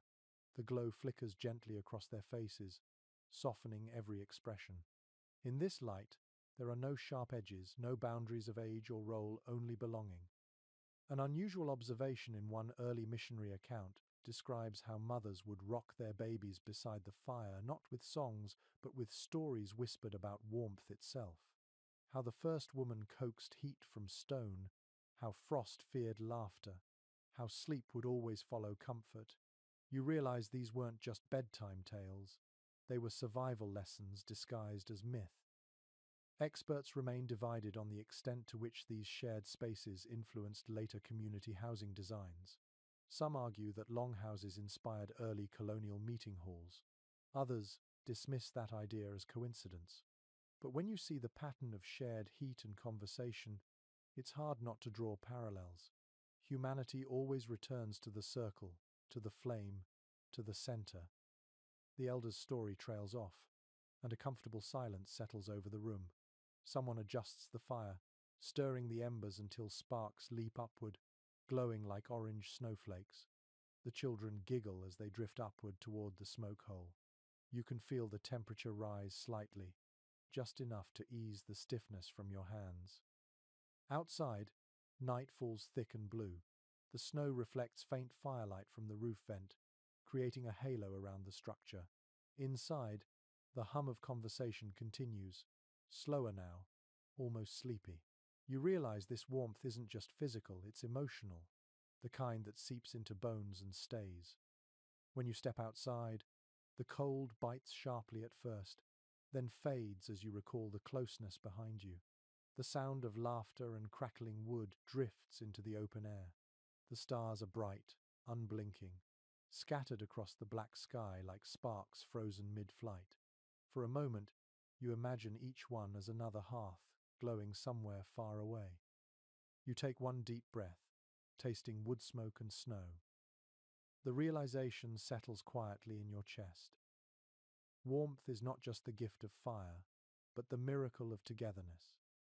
Alone, a single flame flickers. Shared, it becomes a Sunday. The world around you has grown quieter. You can almost feel the weight of the cold pressing against your skin, but now, you also notice how much the warmth inside you lingers. You have walked through snow houses, bark domes, and earth lodges, yet what connects them is not only their ingenuity, it is their soul. Every shelter you have entered feels like a story. You follow the faint glow of a distant fire until it leads you to a small valley surrounded by pine. A single lodge stands there, its entrance marked with carved poles and painted hides. The figures on them shimmer faintly in the low light. Animals, swirling lines, and shapes of people holding hands beneath a sundae. You pause before stepping inside. The air carries the scent of sage and smoke, and the silence feels almost respectful. Inside, the fire burns low and steady. On the wall, symbols glow faintly with reflected light. An elder sits cross-legged before the flames, her eyes half closed. She does not speak at first, just listens to the wind moving through the smoke hole above. When she finally speaks, her voice is soft, worn like a river stone. She says that every home holds its own story, and every story holds the spirit of its home. According to oral traditions across the continent, the shapes and designs of shelters were never only functional. They embodied creation stories, clan identities, and cosmic patterns. The tipi echoed the sky, the longhouse mirrored the human spine, and the earth lodge represented the womb of the world. Even the smallest bark hut carried the pattern of its maker's life, each curve and seam tied to meaning. The architecture itself was language. One lesser-known curiosity from the Great Basin tells of a tribe that painted their lodge interiors each winter to retell the year's stories. They used charcoal, ochre, and berry dyes to mark births, hunts, storms, and dreams. When spring came, they let rain wash it all away, leaving a blank canvas for the next year. The cycle was both erasure and renewal, an architecture of memory. Scholars remain divided on how deeply these symbolic elements influenced construction decisions. Some view the designs as practical shapes, later imbued with meaning. Others argue the meaning came first, guiding every practical choice. As you sit before the fire, it feels impossible to separate the two. Belief and survival were simply two sides of the same warmth. It is well recorded in early ethnographic journals that even construction rituals were intertwined with myth. Before the first post was raised, a small offering might be buried beneath the floor, a bead, a feather, or a pinch of meal to invite good fortune. Some groups aligned their doorways toward the sunrise of the winter solstice, welcoming the returning sun as a guest. You imagine that morning, the first light spilling through the doorway, striking the hearth like a silent promise. The elder beside you stirs the fire, and sparks drift upward.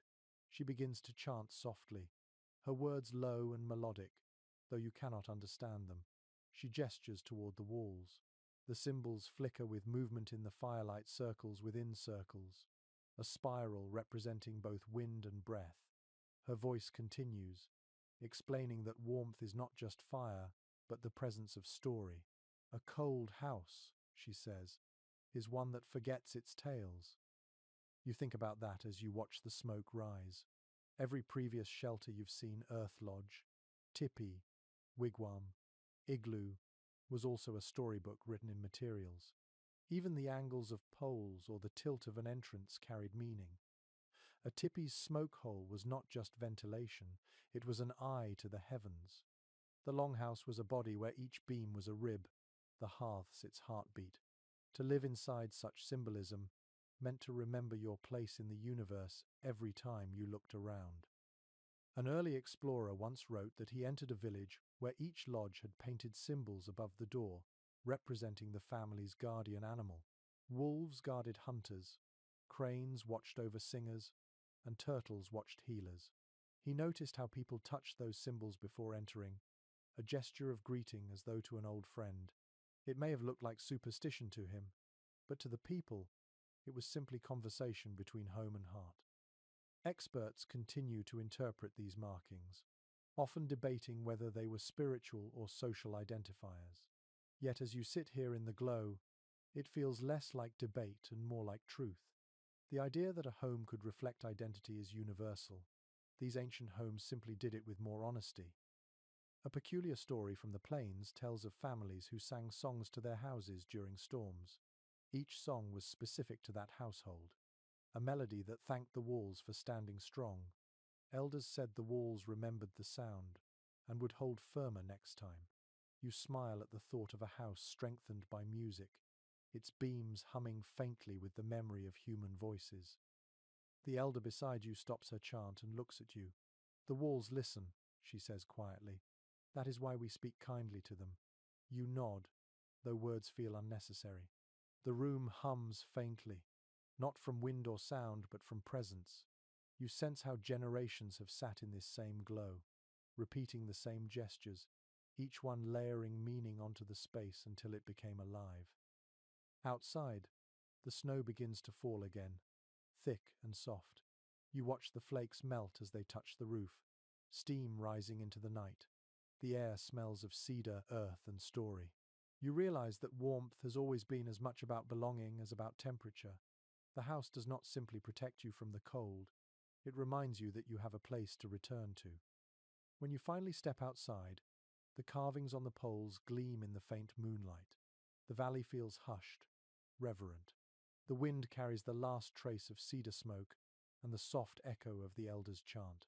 You glance back at the lodge and understand what she meant. The warmth of a home is not only its fire, it is the memory of all who ever spoke within its walls.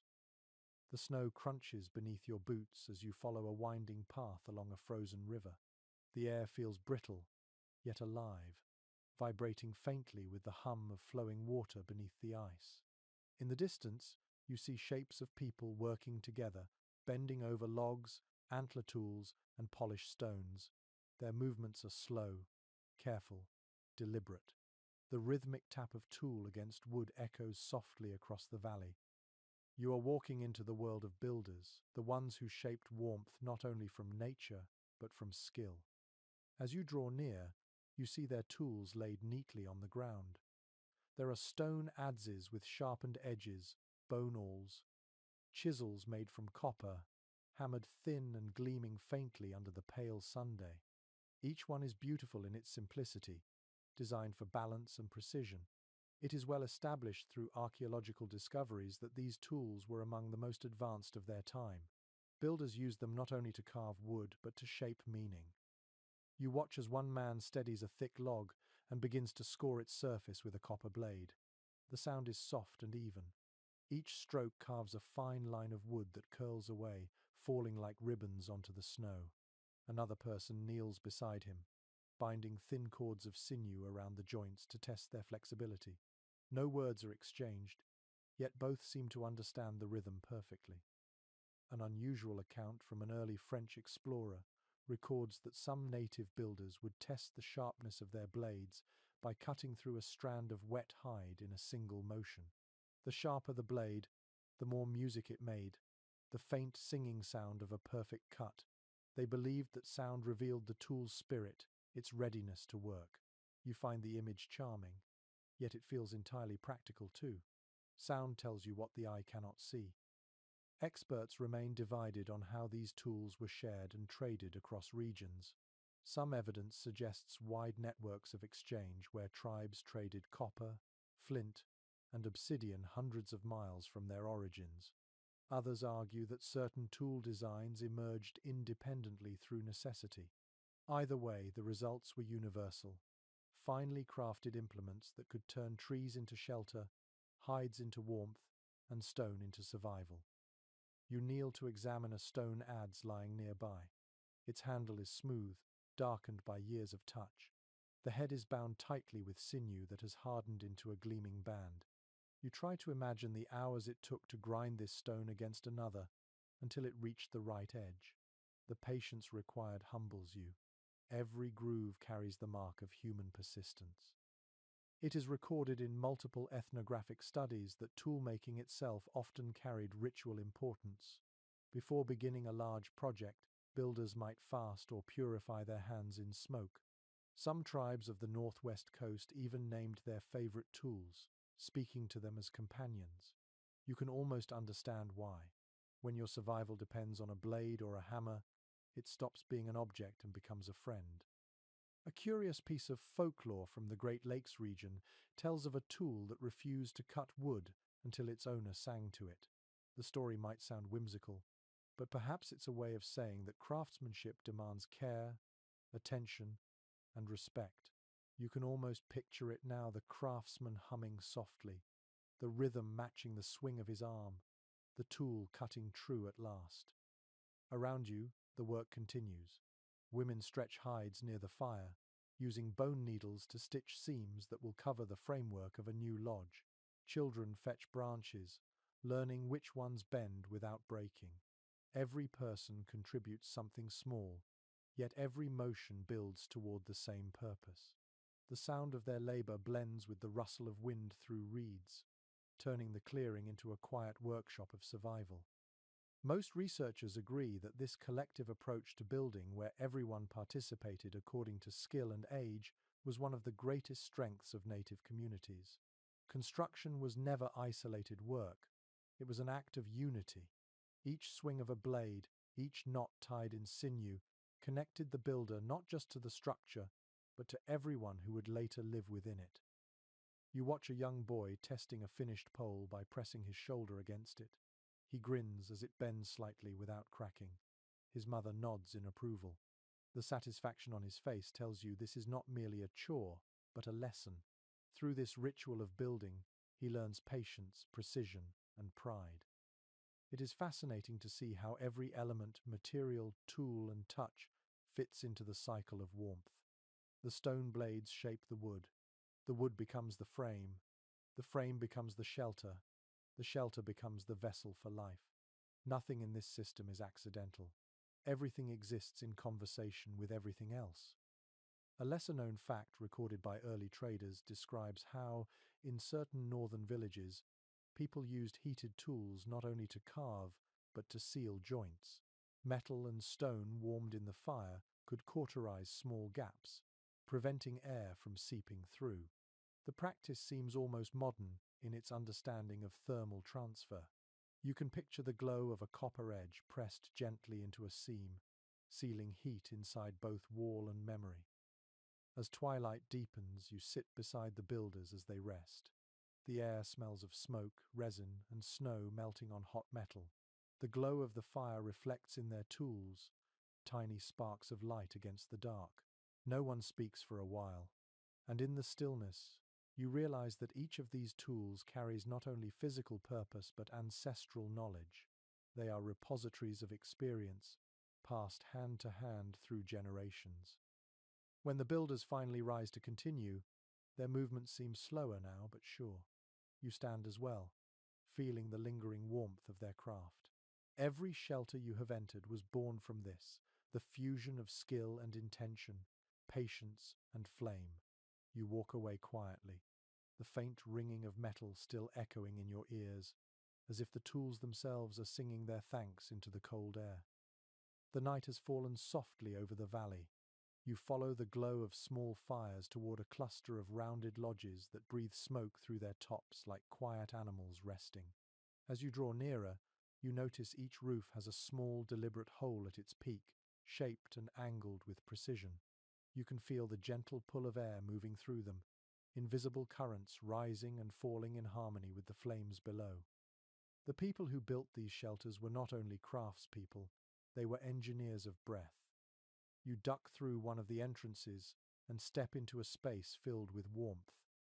A single fire burns at the center, and the air inside feels balanced, not too smoky, not too cool.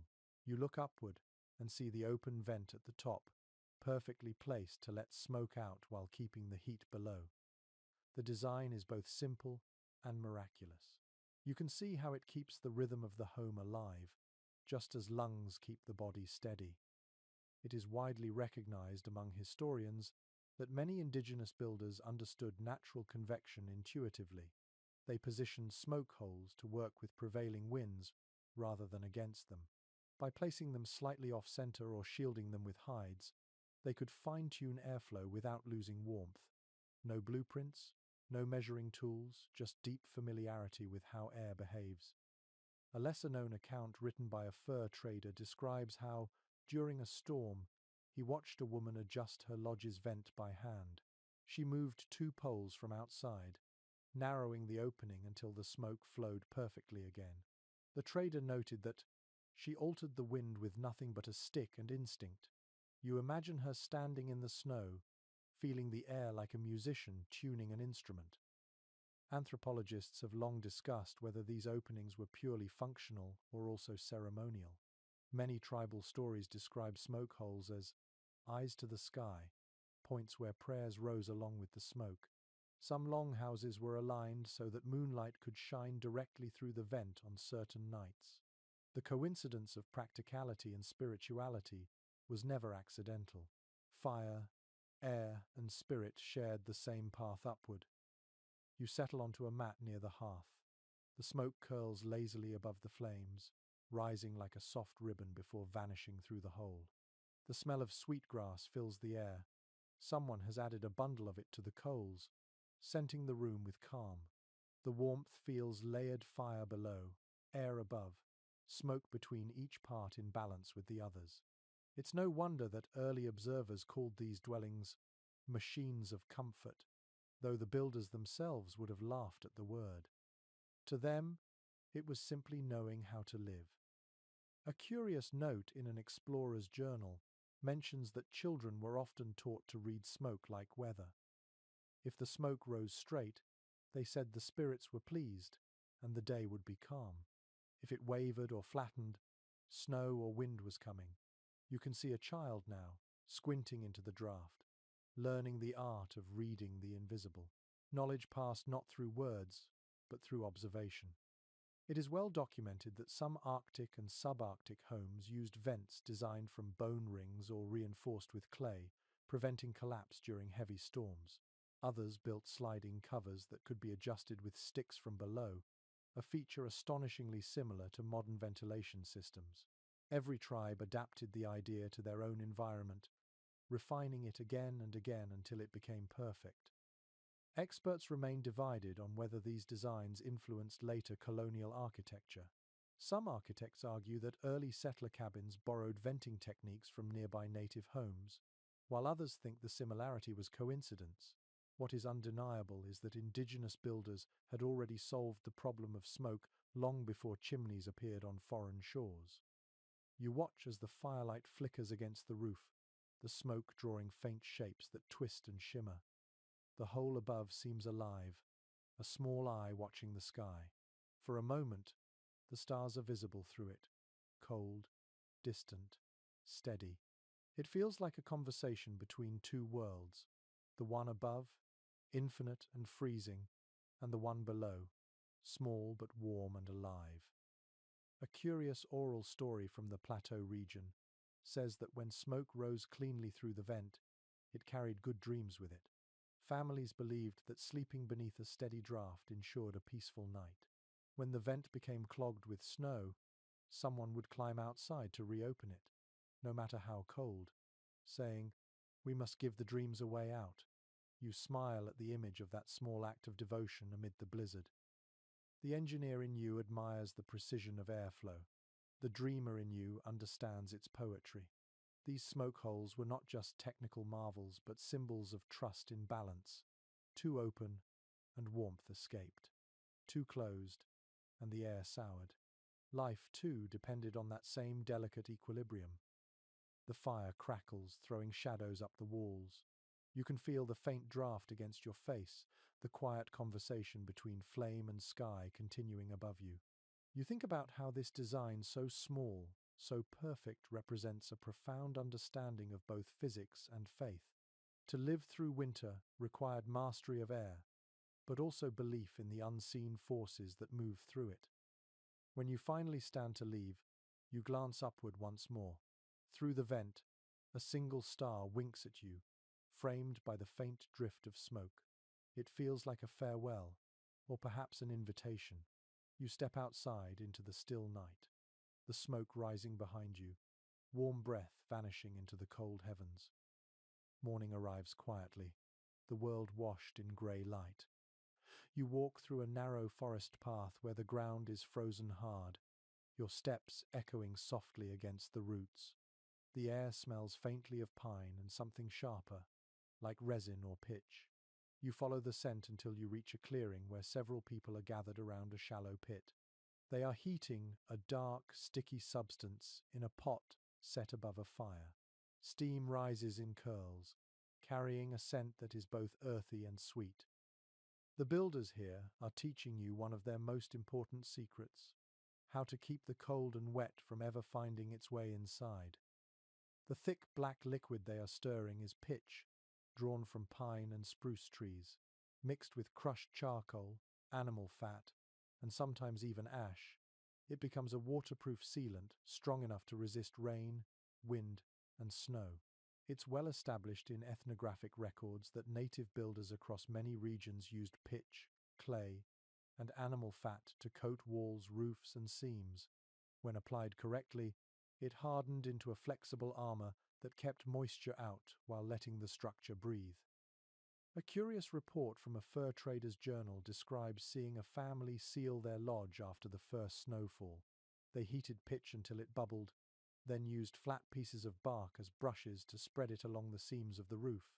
The trader said that even after 2 days of sleet, the inside remained perfectly dry. He compared it to the skin of a living thing that heals itself each season. You can almost see it now, glistening in the firelight as steam rises, the smell filling the air with a kind of sticky comfort. Some archaeologists still debate the origin of this sealing technique. Was it learned from observation of animals like beavers and muskrats who line their homes with mud and oil? Or was it an independent discovery born from long winters of trial and error? The evidence points to both. People have always watched the world closely, learning from the smallest movements of nature. Nearby, a woman kneels beside a clay pit. She shapes wet clay into a ball and rolls it in ashes, then packs it into a crack between logs. The material hardens almost instantly, forming a smooth, pale seam. She presses her palm against it gently, as if listening for leaks. The process feels as delicate as it is strong. You can imagine how entire families took part in sealing their homes, each touch ensuring the next storm stayed outside where it belonged. It is well documented that waterproofing was a year-round task, not a one-time event. Each spring, as snow melted, families repaired any cracks or weak points with new layers of pitch or clay. In the far north, some used animal fat rubbed directly onto hide coverings, a technique that made the material both waterproof and flexible. The smell may have been strong, but it kept cold air from seeping through even the smallest holes. A lesser-known curiosity from coastal communities tells that builders sometimes added crushed shells or sand to their mixtures, creating a glimmering finish that reflected light like frost. It gave homes a faint shimmer under moonlight, making entire villages look like clusters of stars fallen to the earth. Function met beauty again, effortlessly. Experts remain divided on whether the sealing mixtures were passed between tribes through trade or discovered independently in different environments. Some believe the practice spread along trade routes where resin and animal oils were exchanged for furs and hides. Others think every region simply found its own version of the same truth. Warmth depends as much on the smallest cracks as on the largest walls. You crouch beside one of the builders and watch her stir the pot. The pitch thickens into a dark syrup, bubbling softly. When she lifts a stick from the mixture, it glistens in the dim light, stretching like molten glass. She smiles, testing its readiness by letting a drop fall into snow. It hardens instantly into a smooth bead. She picks it up and places it in your hand. It is warm, firm, and smells like forest fire and honey. The builder explains through gesture that this hardened pitch can be stored and reheated later, a portable repair kit carried between camps. You imagine how valuable that would be during a sudden storm, a small lump of security tucked into a pouch. In one corner of the clearing, two men smear clay over the outer walls of a lodge. The motion is steady, their hands moving in rhythm as if they're painting. The walls, now coated and glistening, look solid, invulnerable. When the firelight hits, they shine with the dull luster of polished stone. Inside, warmth will stay where it belongs. Historical accounts reveal that certain tribes used a mix of crushed charcoal and bear fat to darken their coatings. The result absorbed more sunlight during the day, increasing interior warmth without the builders ever naming it as solar gain. They simply noticed what worked and repeated it. A curious piece of oral history tells of a winter so harsh that the clay froze solid before families could seal their roofs.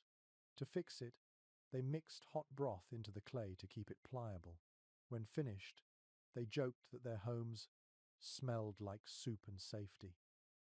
The phrase lingered for generations. You watch as the work winds down. The pot of pitch is nearly empty, the fire dimming. The builders stretch their arms, satisfied. Around them, the newly sealed lodges gleam in the pale light. The air smells faintly of pine, smoke, and effort. The valley feels protected, as if wrapped in invisible skin. Experts often write about grand achievements, monuments, temples, and cities, but here, greatness hides in small acts. The sealing of a seam, the smoothing of clay, the care taken to prevent a single drop of cold from entering. This is architecture as empathy, built one brushstroke at a time. As night falls, you step closer to one of the finished lodges. You press your palm to its surface. It is smooth, cool, and solid. Inside, you hear faint laughter and the murmur of voices. Not even the wind dares to interrupt. The smell of resin lingers in the air like a quiet promise. The warmth will hold. The landscape opens wide again, the trees thinning until they disappear into open plains. The air is sharper here, and the sky feels impossibly large. You can almost sense how nomads once moved across this expanse, following the rhythm of herds and seasons. The horizon seems endless, yet the people who lived here knew every rise, every stream, every whisper of wind. They carried not just tools or hides, but knowledge how to build warmth wherever the day ended. You see the faint outline of a campsite ahead. Smoke drifts gently upward from several small fires, each surrounded by conical frames of poles. The tipis are partly open, their hides rolled to let out the last of the day's heat. Children run between them, their laughter swallowed by the vast sky. You approach slowly, imagining the cycle of packing and building that defined this life. Nothing was wasted, not even effort. Everything was designed for movement. It is well documented that nomadic tribes of the Great Plains and beyond developed an intricate rhythm for seasonal travel.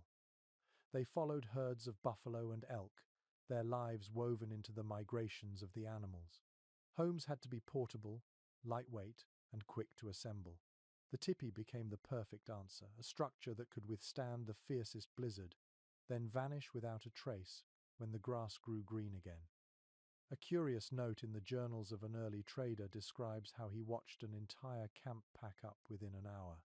The women worked in practiced silence, folding hides, wrapping poles, and securing everything onto travois dragged by dogs. The trader wrote that he could not believe how something that seemed so permanent could dissolve so effortlessly. Yet when night fell, Smoke from new fires rose just a few miles away, proof that the same homes had simply moved, carrying warmth with them, like an ember passed between breaths. Some anthropologists continue to debate how such efficiency was achieved. Was it purely practical design, or did it come from a deeper philosophy of impermanence? Perhaps both. When you live in motion, you learn that security is not in walls but in the ability to rebuild them anywhere. You sit by one of the fires, watching a woman unroll a hide covering. She brushes away snow before tying it around the pole frame. Her motions are precise but gentle, like someone folding a favorite blanket. Every tie and seam seems to follow memory rather than thought. A man nearby bundles rope and straightens poles, his hands moving with the same quiet fluency. This is a dance repeated for generations, a choreography of survival. It is noted in historical accounts that these camps moved in response to both weather and food sources. Some traveled hundreds of miles in a year, returning to familiar river valleys when winter came. Each site held the memory of fires from seasons past. Even when the snow erased the footprints, the earth remembered. A lesser-known curiosity recorded by an observer in the 1,850 seconds claims that before leaving a campsite, elders would scatter ashes from the hearths across the snow. They said it was to thank the ground for keeping us warm. Perhaps it was ritual, or perhaps a quiet gesture of gratitude. You imagine them standing at dawn, casting handfuls of ash that vanished into the wind like whispered farewells. Nomadic shelters had to balance lightness with resilience. The poles were often made from slender lodgepole pine, carefully stripped and seasoned to prevent cracking. Each family carried its own set, bundled in groups of 12 or more. The hides, usually from bison, were smoked for flexibility and treated with animal fat to resist moisture. Together, they formed a structure that breathed with the wind rather than fought against it. Experts remain divided on how far this portability extended. Some argue that entire winter camps were relocated multiple times per season. Others believe that families built more durable versions of their tipis when deep snow arrived. The truth likely shifted with the weather. Adaptation was constant. You notice how every object around the camp serves more than one purpose. The same pole that holds up a tipi might become part of a drying rack tomorrow. The same hide used for walls could serve as a blanket or sled covering. Mobility demanded versatility. It's a lesson that feels timeless, even modern. An unusual anecdote from a Métis trader tells of a storm so fierce that an entire camp had to move during the night. Instead of disassembling everything, they tied the hides tighter, dropped the poles, and dragged the shelters whole for a short distance until they reached safer ground. He described the glowing fires moving slowly across the plain, like stars being carried through the storm. You can almost see that image now, warmth in motion, refusing to die. It is fascinating how these travelers understood both endurance and release. To stay alive in this vastness meant knowing when to hold fast and when to let go. Nothing they built was meant to last forever, yet everything they built carried permanence of spirit. The warmth of one fire was carried to the next, the same flame reborn again and again. As twilight settles, the camp begins to quiet. The hides rustle gently in the wind, the fires dim to low glows. You can hear distant laughter, a song carried faintly across the open air. The people here are not fighting the cold, they are simply living with it, flowing through the season like the herds they follow.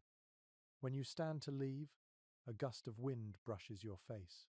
The cold is sharp, but behind it, you feel the echo of those moving fires, those traveling homes. The lesson lingers with you. Warmth need not be tied to a place. It can be carried, folded, shared. The world itself becomes a shelter if you learn to move with it. The plains fade behind you as you move westward, where the land begins to climb and break into ridges and stone plateaus. The wind changes here. It smells of dust and sagebrush, dry but clean. The snow lingers only in the shadows, while the sun bounces off cliffs in blinding sheets of gold. Ahead, you see homes that do not move at all. Their walls rise straight from the rock, solid and silent. as if the mountains themselves decided to shelter their people. These are the houses of permanence, built to withstand not just one winter, but centuries of them. You approach a Pueblo village perched against a cliff. The walls are sun-baked, their color blending so perfectly with the canyon that from a distance you might mistake the homes for the land itself. A narrow path leads upward, winding between tiers of stacked dwellings. Each level is reached by ladders made of peeled logs, their rungs smoothed by countless hands. Smoke trails drift lazily from small openings in the roofs. The air hums faintly with the echo of voices. It is well documented that the ancestral Pueblo peoples, including the Hopi, Zuni, and their predecessors, built these adobe and stone homes to endure the extremes of desert life. Their design worked equally well against summer heat and winter cold. Thick walls of clay, sand, straw, and stone acted as both insulation and storage for warmth. During the day, the walls absorbed sunlight. At night, they released it slowly, turning the entire structure into a living thermal battery.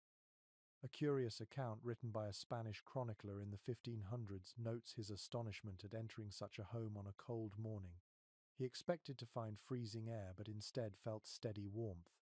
The fire inside was small, almost ceremonial, yet the thick adobe held heat so well that the room felt like a cocoon. He wrote, "The walls breathe heat as if alive." You imagine his surprise, and the quiet satisfaction of those who had mastered such balance long before he arrived. Some archaeologists continue to debate whether these techniques were discovered through experimentation or inherited knowledge from even older desert cultures. The patterns carved into ancient ruins suggest an understanding of airflow and heat retention that was both scientific and symbolic. Even the placement of homes along canyon walls was deliberate. South-facing walls captured the low winter sun, while overhanging cliffs shielded them from icy winds. You step through a doorway barely taller than your shoulders. Inside, the air smells of earth, wood smoke, and roasted corn. The ceiling is low, made of wooden beams blackened with soot. A small fire pit glows at the center, surrounded by smooth stones. The warmth radiates evenly, soft and deep. You run your hand along the wall, feeling the texture of clay rough, layered, alive with the fingerprints of its makers.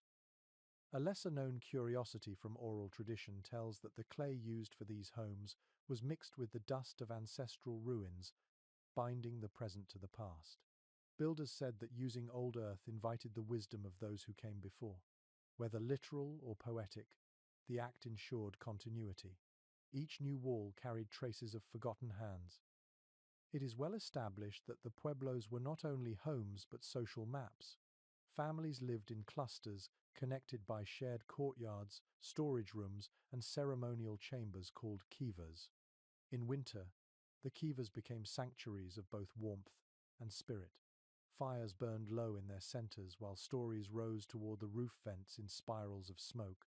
Within those chambers, people spoke to their ancestors and to the sun itself, waiting for its return after the long night of winter.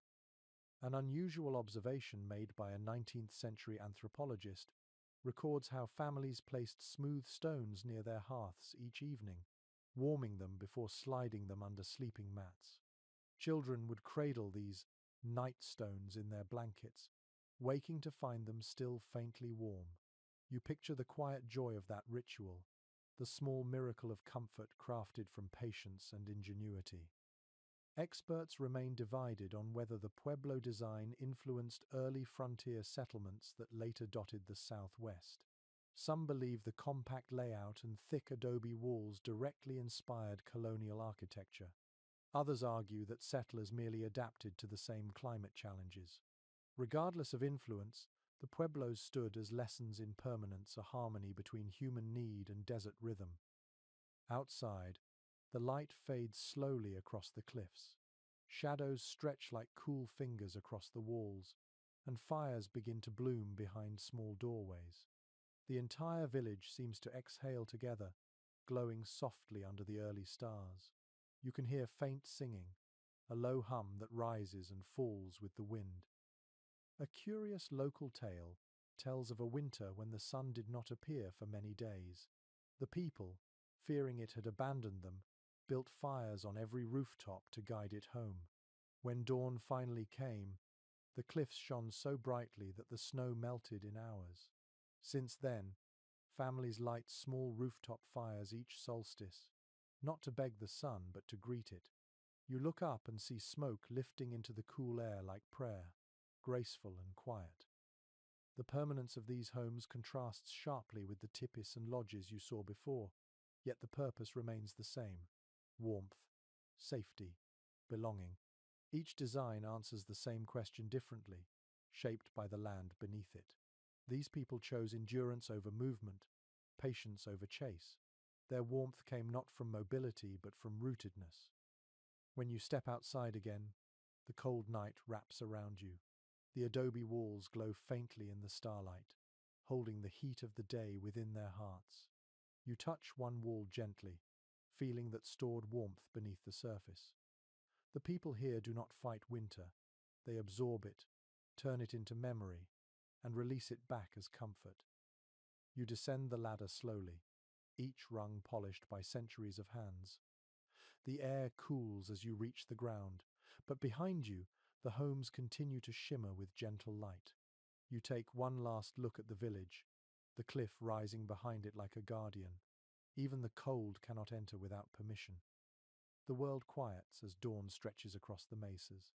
Pale light spills over snow-dusted grass and frozen streams, and you find yourself drawn toward a ring of low shelters where smoke drifts lazily through still air. It is morning in a small winter camp, and the day begins not with words, but with warmth shared among those who have survived another long night. You walk closer. Inside one of the lodges, a fire glows low in the center, surrounded by figures sitting close together. The air is thick with the smell of wood smoke, roasted corn, and fur warmed by skin. A small child sleeps beside an older woman who occasionally stirs the fire with a stick, coaxing the embers back to life. Two men sit opposite her, mending tools, their breath slow and even. The rhythm of living together feels as familiar as heartbeat. It is well documented in ethnographic accounts that native winter shelters were not divided randomly. The placement of each person reflected an unspoken map of care and respect. Elders, infants, and those in poor health slept closest to the hearth, where the heat gathered most intensely. Young adults, responsible for maintaining the fire and defending the camp, took the cooler positions near the entrance. The pattern was both practical and symbolic, a constant reminder that survival was a shared duty. A curious note from an early missionary describes the subtle etiquette that governed these arrangements. Fire was never crossed lightly. One always moved around it, never over it, for that space was sacred.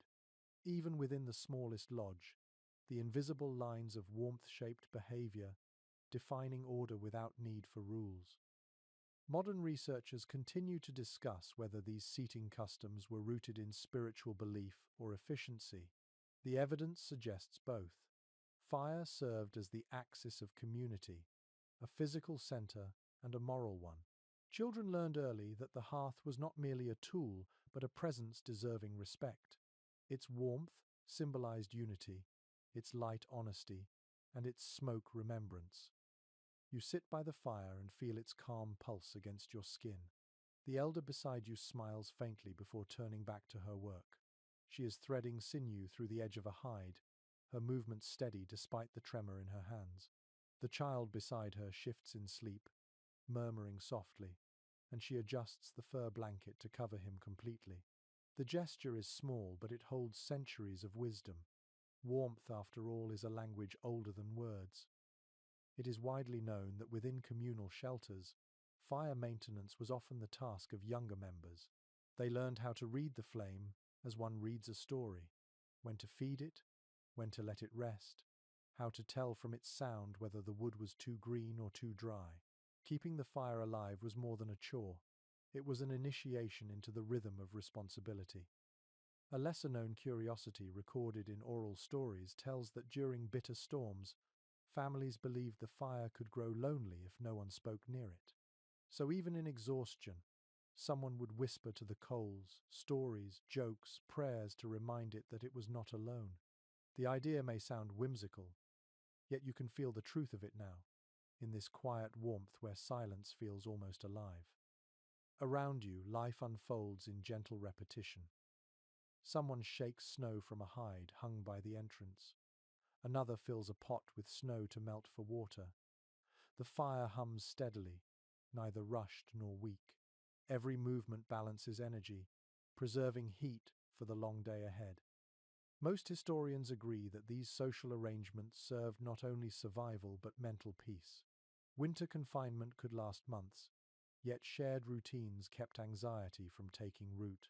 Families played games, told stories, and worked by the firelight, the day's tasks blurring with the rituals of affection. The pattern created harmony inside even when chaos ruled outside. An unusual description from a 19th century observer recounts how, during freezing nights, several families sometimes joined their shelters together, removing walls between them to share heat and companionship. The observer called it a great heart of fire beating within many ribs. You can almost see it now, rows of people sleeping side by side, the fire's light weaving them into a single breathing organism. Experts remain divided on whether this closeness was purely necessity or part of a conscious philosophy of unity. Whatever the reason, the result was unmistakable. Warmth multiplied when shared. The elders often said that the fire gave back what you gave it. If you tended it selfishly, it smoked and stung your eyes. If you cared for it gently, it burned clean and bright. The same could be said for human bonds. You look around the room once more. The elder has begun humming softly, a tune that rises and falls like wind through reeds. Her voice blends with the crackle of the fire and the faint breathing of those around you. The melody carries no words, but it fills the air with quiet reassurance. A curious field note written by an ethnographer mentions that songs like this were believed to smooth the air, ensuring that heat flowed evenly through the space. Whether poetic or practical, you can feel the difference. The lodge seems to breathe with the song, each note dissolving into warmth. Outside, the wind stirs the snow into swirling shapes, but it cannot touch what is inside. You watch the fire for a long time, mesmerized by its steady rhythm. The coals pulse red, the flames lean and sway as if bowing to the song. The child sighs in his sleep, the elder smiles, and for a moment, the entire world feels balanced. When you finally stand to leave, you step carefully around the fire, following the unspoken rule of respect. The elder nods once without looking up. You bow your head slightly in return, then step outside. The cold air hits your face like a whisper, not an attack. Behind you, the murmur of life continues, a chorus of breath, warmth, and care woven together into something stronger than the storm. The wind has softened into a steady sigh that moves through the trees like a slow song. You follow its sound until you reach the edge of another camp. The scent of fresh earth and pine needles mixes with the faint perfume of smoke. Here, people are gathered not to build new shelters, but to tend the ones already standing. Repair, not construction, defines this day. The air carries an energy of devotion, the kind that comes from mending something you love. You pause to watch as several men and women work along the side of a lodge. They are replacing bark panels loosened by snow and patching seams with new moss and resin. Children collect small twigs, tossing them into baskets while the elders hum softly nearby. The mood feels ritualistic, peaceful. This is not frantic labor to fight the cold. It is ceremony, a conversation between generations and the homes that have protected them. It is well established through ethnographic records that maintenance was a seasonal duty rooted in gratitude. The first repairs after winter storms were often accompanied by blessings. People would sprinkle tobacco or grain at the base of each wall before sealing it again, thanking the materials for their strength. This practice turned repair into renewal. A well-kept shelter was not merely proof of skill, it was evidence of respect.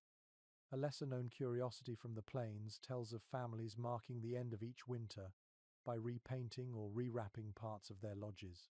They believed that the old coverings had absorbed all the hardship of the cold season and needed to be replaced to cleanse the spirit of the home. Sometimes they burned the worn hides in small fires outside the village, letting the smoke drift upward as an offering. You can almost see the trails of grey rising into the morning sky, carrying both memory and release. Some researchers continue to debate whether such ceremonies were strictly symbolic or served practical community functions. They certainly did both. Ritual made the work meaningful, but the work itself kept the homes alive. Repairs ensured insulation stayed tight, smoke holes stayed open, and wooden frames remained sturdy. These actions guaranteed survival, yet the prayers and songs that accompanied them guaranteed harmony. You crouch near a woman repairing a tear in a hide covering. Her fingers move deftly, threading sinew through the leather with a bone needle. The hide creaks softly as she pulls it tight, the motion both tender and strong. She glances up briefly and smiles before returning to her task. It occurs to you that every stitch in this shelter was likely sewn by hand in just this way, each one holding not only material together, but generations of memory. It is well documented that in many communities, the act of patching a roof or tightening poles was led by elders who passed down the knowledge verbally. They instructed by story rather than command. If the wind whistles, it means the wall misses you, one elder might say, meaning it needs reinforcement. The sayings were both poetic and instructional, transforming practical wisdom into living language. An unusual field note from the early 1900s describes a festival among northern forest tribes marking the renewal of the lodge. After a long winter, families gathered to recover the frames with fresh bark and hide. Songs were sung, fires relit, and food shared. The anthropologist who witnessed it wrote that the joy seemed less about the new coverings and more about the collective act itself, proof that the village had endured another year. You watch the camp around you and realize how natural this rhythm feels. The sound of scraping bark, the soft brush of moss being pressed into cracks, the faint laughter that rises when someone's resin-stained hands stick together. Maintenance becomes music. Even the children contribute, passing twine or fetching water. Experts remain divided on whether these traditions qualify as formal architecture or something beyond it. What you see before you is not architecture in the modern sense, but something far more intimate. It is a living relationship between people and their shelters. Homes are not static objects. They breathe, they age, and they are tended like kin. A curious story told by an elder on the Pacific coast speaks of a lodge that sang during high winds. The people believed the sound was the spirit of the structure reminding them to check its bindings. When they tightened the ropes, the singing stopped, and all was well. The tale captures a simple truth. The builders saw no separation between themselves and what they built. The house listened, and they listened back. You step inside one of the lodges that has just been repaired. The air smells of pine resin and damp clay freshly sealed. The walls gleam faintly where new bark has been fitted. The fire in the center burns cleanly now, its smoke rising straight and sure. You can feel the difference, the air warmer, steadier, more alive. It is remarkable how care transforms space.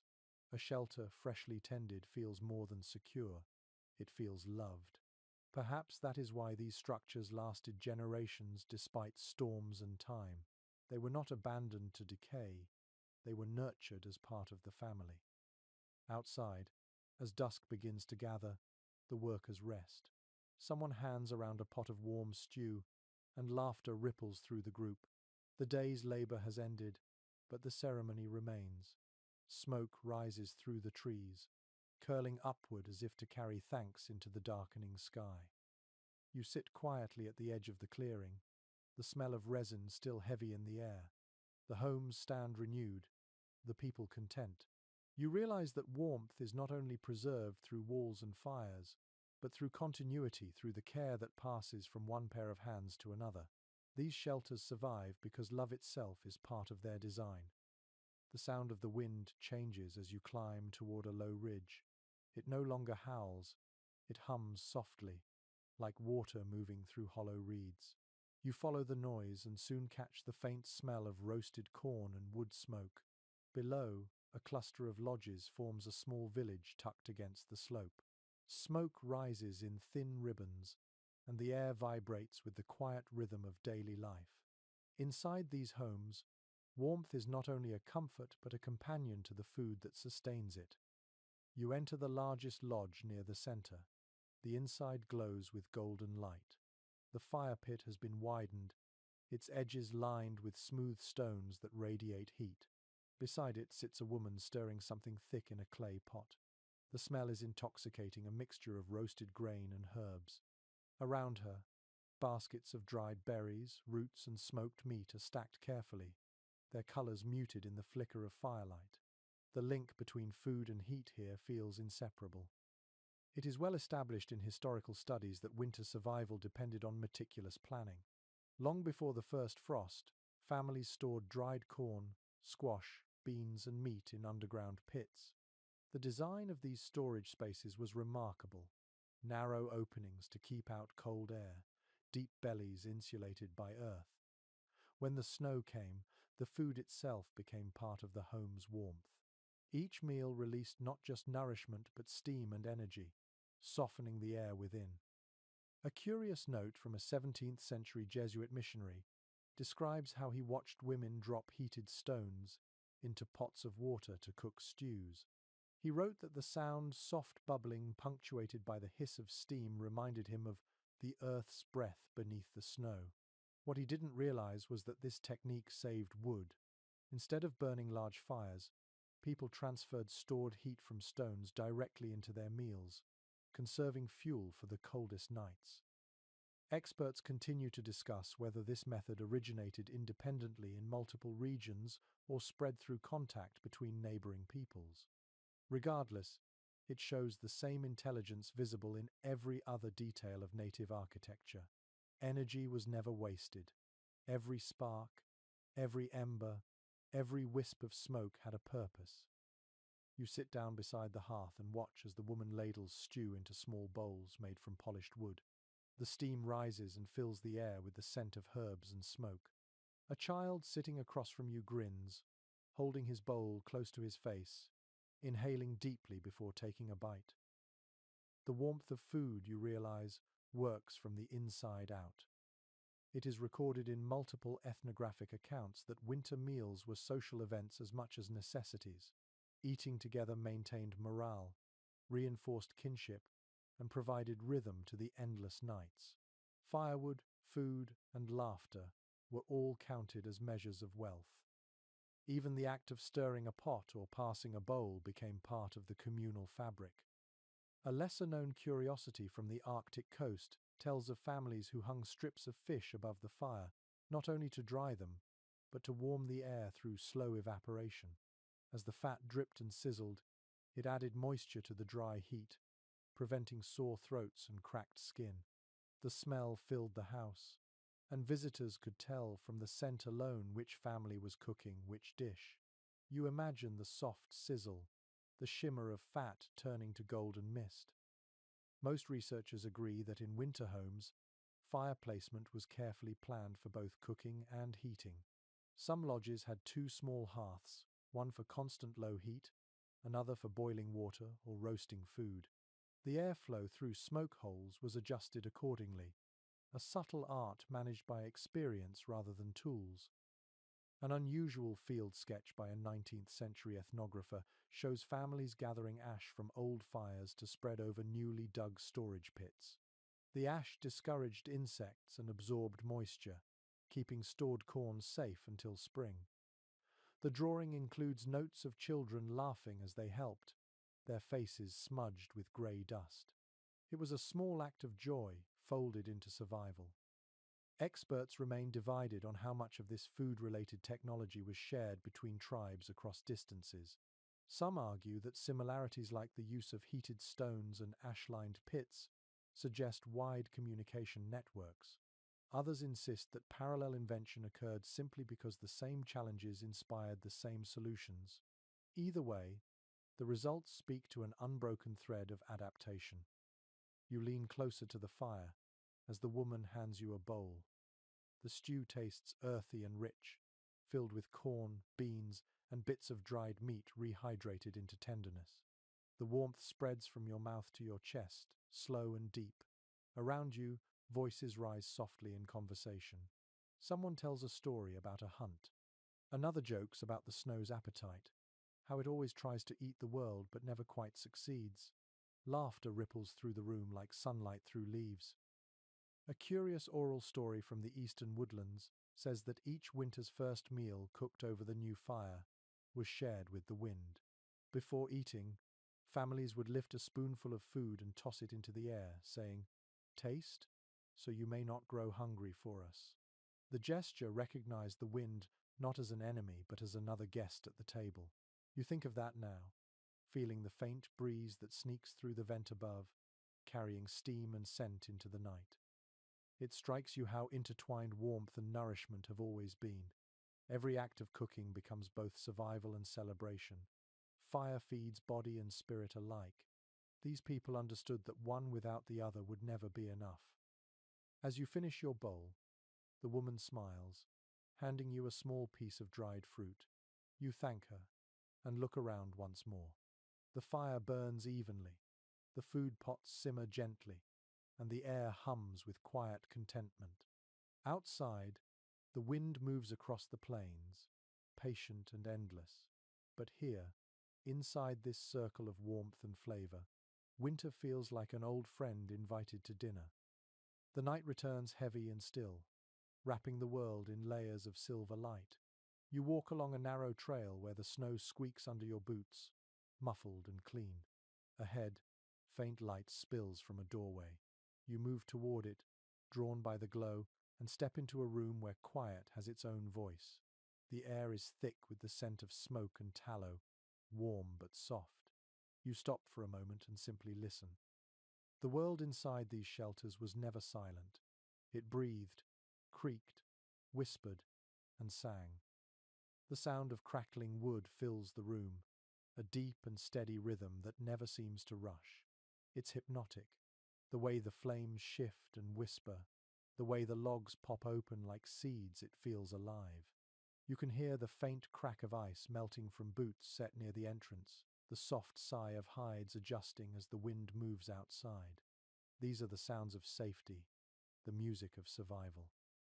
It is well established in historical descriptions that the auditory landscape of winter lodges mattered deeply. The people who built them used sound to judge their health. A properly sealed home muffled the wind completely, leaving only the steady hiss of fire and the faint breath of sleepers. If the structure creaked too much or whistled at night, it was a sign of weakness, a warning that repairs were needed. Sound was both comfort and warning. A curious account by an early ethnographer recalls a man who claimed he could tell which lodge was strongest just by listening to it in the dark. He would walk outside during storms, stopping near each one, head tilted, waiting. "The good ones hum," he said. "The cold stays outside the song." You smile at the thought of that kind of listening so close to the elements that even the house seems to sing back. You crouch near the fire now, the warmth washing over your face. Shadows climb the walls in fluid patterns, shifting with every flicker. The smell of cedar smoke lingers, thick but clean. Above you, the roof vent glows faintly where the light from the flames touches the rising smoke. The space feels smaller now, almost tender, wrapped in the low heartbeat of the coals. Most anthropologists agree that the sensory environment of these winter homes played a vital role in their inhabitants' well-being. Smell, sound, texture, and rhythm all blended to create stability. The smell of cured hides and smoked wood was not merely pleasant, it anchored memory. For children, that scent meant home, warmth, family. Even decades later, adults could recall it instantly, describing it as the perfume of safety. A lesser-known curiosity from the Great Lakes region tells that some families added specific scents to their fires on purpose. Sweetgrass for cleansing, sage for calm, cedar for dreams. The aroma became part of their sleep rituals. It was believed that the right scent guided the spirit through the night. ensuring it did not wander too far from the body. You imagine that now, lying in a dark lodge, drifting toward dreams that smell like earth and smoke. You shift slightly and notice the bedding near the walls. Layers of furs and woven mats form a soft mound where several people rest, breathing in harmony. The sound of their sleep blends with the fire, a soft chorus of humanity. The older woman nearest the hearth stirs, turning slightly, and a strand of her hair catches the firelight, gleaming like thread. The intimacy of the moment feels timeless. It is widely accepted that within these shelters, warmth and rest were shared by design. Families slept close, not just for heat but for connection. The fire's warmth diminished with distance, so sleeping together ensured survival and comfort alike. Even the arrangement of bedding around the hearth reflected a circle of trust. An unusual observation from an explorer's diary in the early 1800s mentions how, during particularly cold nights, people sometimes covered the entire interior with additional hides, turning the lodge into a single cocoon of sound and scent. He wrote that it felt as though one breathed inside an animal's chest, protected by its heartbeat. The description may have been poetic, but you can understand it. Every crackle of wood, every breath of air, every sigh became part of one living rhythm. Experts remain divided on whether these sensory experiences carried explicit spiritual meaning or simply emerged from necessity. But sitting here, you sense how impossible it would have been to separate body from spirit in a world where every sensation mattered. The builders crafted homes not only to endure weather but to soothe minds. Even the smallest details, the soft curve of bark, the smoothness of furs, spoke of peace. You close your eyes and listen. The sound of the fire deepens, almost like a heartbeat beneath your ribs. The smoke's scent clings to your clothes, grounding you in this moment. Somewhere outside, snow falls again, but its sound barely reaches here. Inside, warmth hums like a low song without words. A curious oral story from the plateau tells of people who believed that when fires burned clean and quietly through the night, it meant the ancestors were keeping watch. If the fire snapped loudly or spat embers, they said the ancestors were restless, urging someone to rise and tend the flame. You think about that as you watch a spark leap up and fade. Maybe care itself is a form of prayer. You feel sleep beginning to press against your eyelids. The warmth softens your muscles. The steady rhythm of the lodge lulls you like a cradle. This space is not only shelter, it is lullaby. Even the silence has texture thick, forgiving, infinite. When you finally rise, the fire is low but alive. You pull your coat tighter and step outside. The cold air rushes in, sharp and real. Behind you, the lodge glows faintly through the smoke hole, a dim star in a frozen world. You stand for a moment, breathing the scent of cedar still clinging to your skin. Inside that small circle of sound and scent, people sleep peacefully, surrounded by their own breath and the quiet patience of history. Morning breaks with a soft white glow that turns the horizon into a sheet of pearl. The cold is sharper today, brittle and dry, the kind that turns your breath into clouds that hang in the air like ghosts. You make your way across a frozen meadow, where the snow sparkles under the weak Sunday ahead. A line of low structures rises along a riverbank, their roofs heavy with frost. As you draw closer, you hear voices slow, rhythmic, unhurried.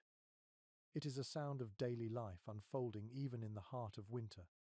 You step into the settlement and see people gathered near a wooden platform beside the river. A hole has been cut through the ice, and steam rises from it in steady plumes. Two men are lowering a large wooden bucket into the water, hauling it up carefully so it doesn't spill. Others carry the buckets to nearby shelters, where the water will be warmed for washing, cooking, and ceremony. The work is both ordinary and sacred. Every drop of warm water here is a triumph over the cold. It is well established that in the coldest months, managing water and ice was as important as maintaining fire. Many indigenous communities designed their homes near natural springs or streams that did not freeze completely. Others dug insulated wells or melted snow with heated stones, conserving wood by combining tasks, cooking, bathing, and humidity control, all drawn from one source of heat. A curious detail from an explorer's diary tells of a family who would hang thin sheets of ice from the roof poles inside their lodge. As the fire melted them slowly, the droplets added moisture to the dry air, preventing coughing and cracked skin. The explorer described it as a house that breathes snow and exhales comfort. You imagine the sound of those tiny drips, steady and soothing, blending with the rhythm of life inside. Some modern researchers still debate whether these methods of regulating moisture were intentional or instinctive. The consistency of design across regions suggests intention. Fire heated the air, hides trapped it, and water balanced it. This constant equilibrium kept homes livable for months on end, even when the world outside froze solid. You follow one of the women carrying a bucket into her home. Inside, the air is thick with steam and the scent of cedar. She pours the water into a shallow clay basin, drops in a few herbs, and sets it near the fire. Almost immediately, the room's air changes softer, easier to breathe. Her movements are deliberate but calm, as though she's performed this ritual 1,000 times. It is widely recorded that winter care often centered on maintaining health through steam and warmth. Some families built small sweat lodges beside their homes, domed enclosures heated by stones and steam. These were places for purification and healing, where body and spirit were both renewed. During blizzards, when movement was limited, people used smaller indoor versions, simple setups that brought relief and balance to the body. A lesser-known curiosity from the plateau region describes how, during midwinter feasts, elders would place bowls of hot water under fur blankets before sleeping. The vapor created gentle heat pockets that kept the bedding warm for hours. When the water cooled, it could be poured onto the ground to prevent frost from creeping through the floor. Nothing was wasted. Even steam was considered a resource. Experts remain divided on the origins of these practices. Some argue that steam baths evolved independently across multiple regions, while others trace the concept to trade networks where ideas flowed alongside goods. What cannot be disputed is the enduring presence of water as an ally against cold, a paradox of warmth created from what freezes. You sit near the fire, watching the woman add another log. The steam from her basin rises in soft swirls that catch the light. She hums a low tune as she works, her voice blending with the hiss of water meeting flame. The sound is hypnotic, ancient. It feels less like song and more like conversation between elements: fire, air, and water weaving their harmony. It is remarkable how the design of these homes allowed small miracles like this. The smoke hole above doubles as a vent for steam, preventing dampness from settling. The earth floor, packed and lined with mats, absorbs the moisture evenly, leaving the air fresh instead of heavy. Even the clay walls play their part, releasing heat slowly while keeping humidity balanced. Every element contributes to the feeling of wellness that fills this space. An unusual observation by a trader who lived among the northern tribes for several winters mentions how people could tell the temperature of a home by touch alone. They would rest a hand near the vent or on a wall. If the clay felt dry and the air crisp, more moisture was added. If the walls grew damp, the fire was reduced. It was a science conducted entirely through intuition.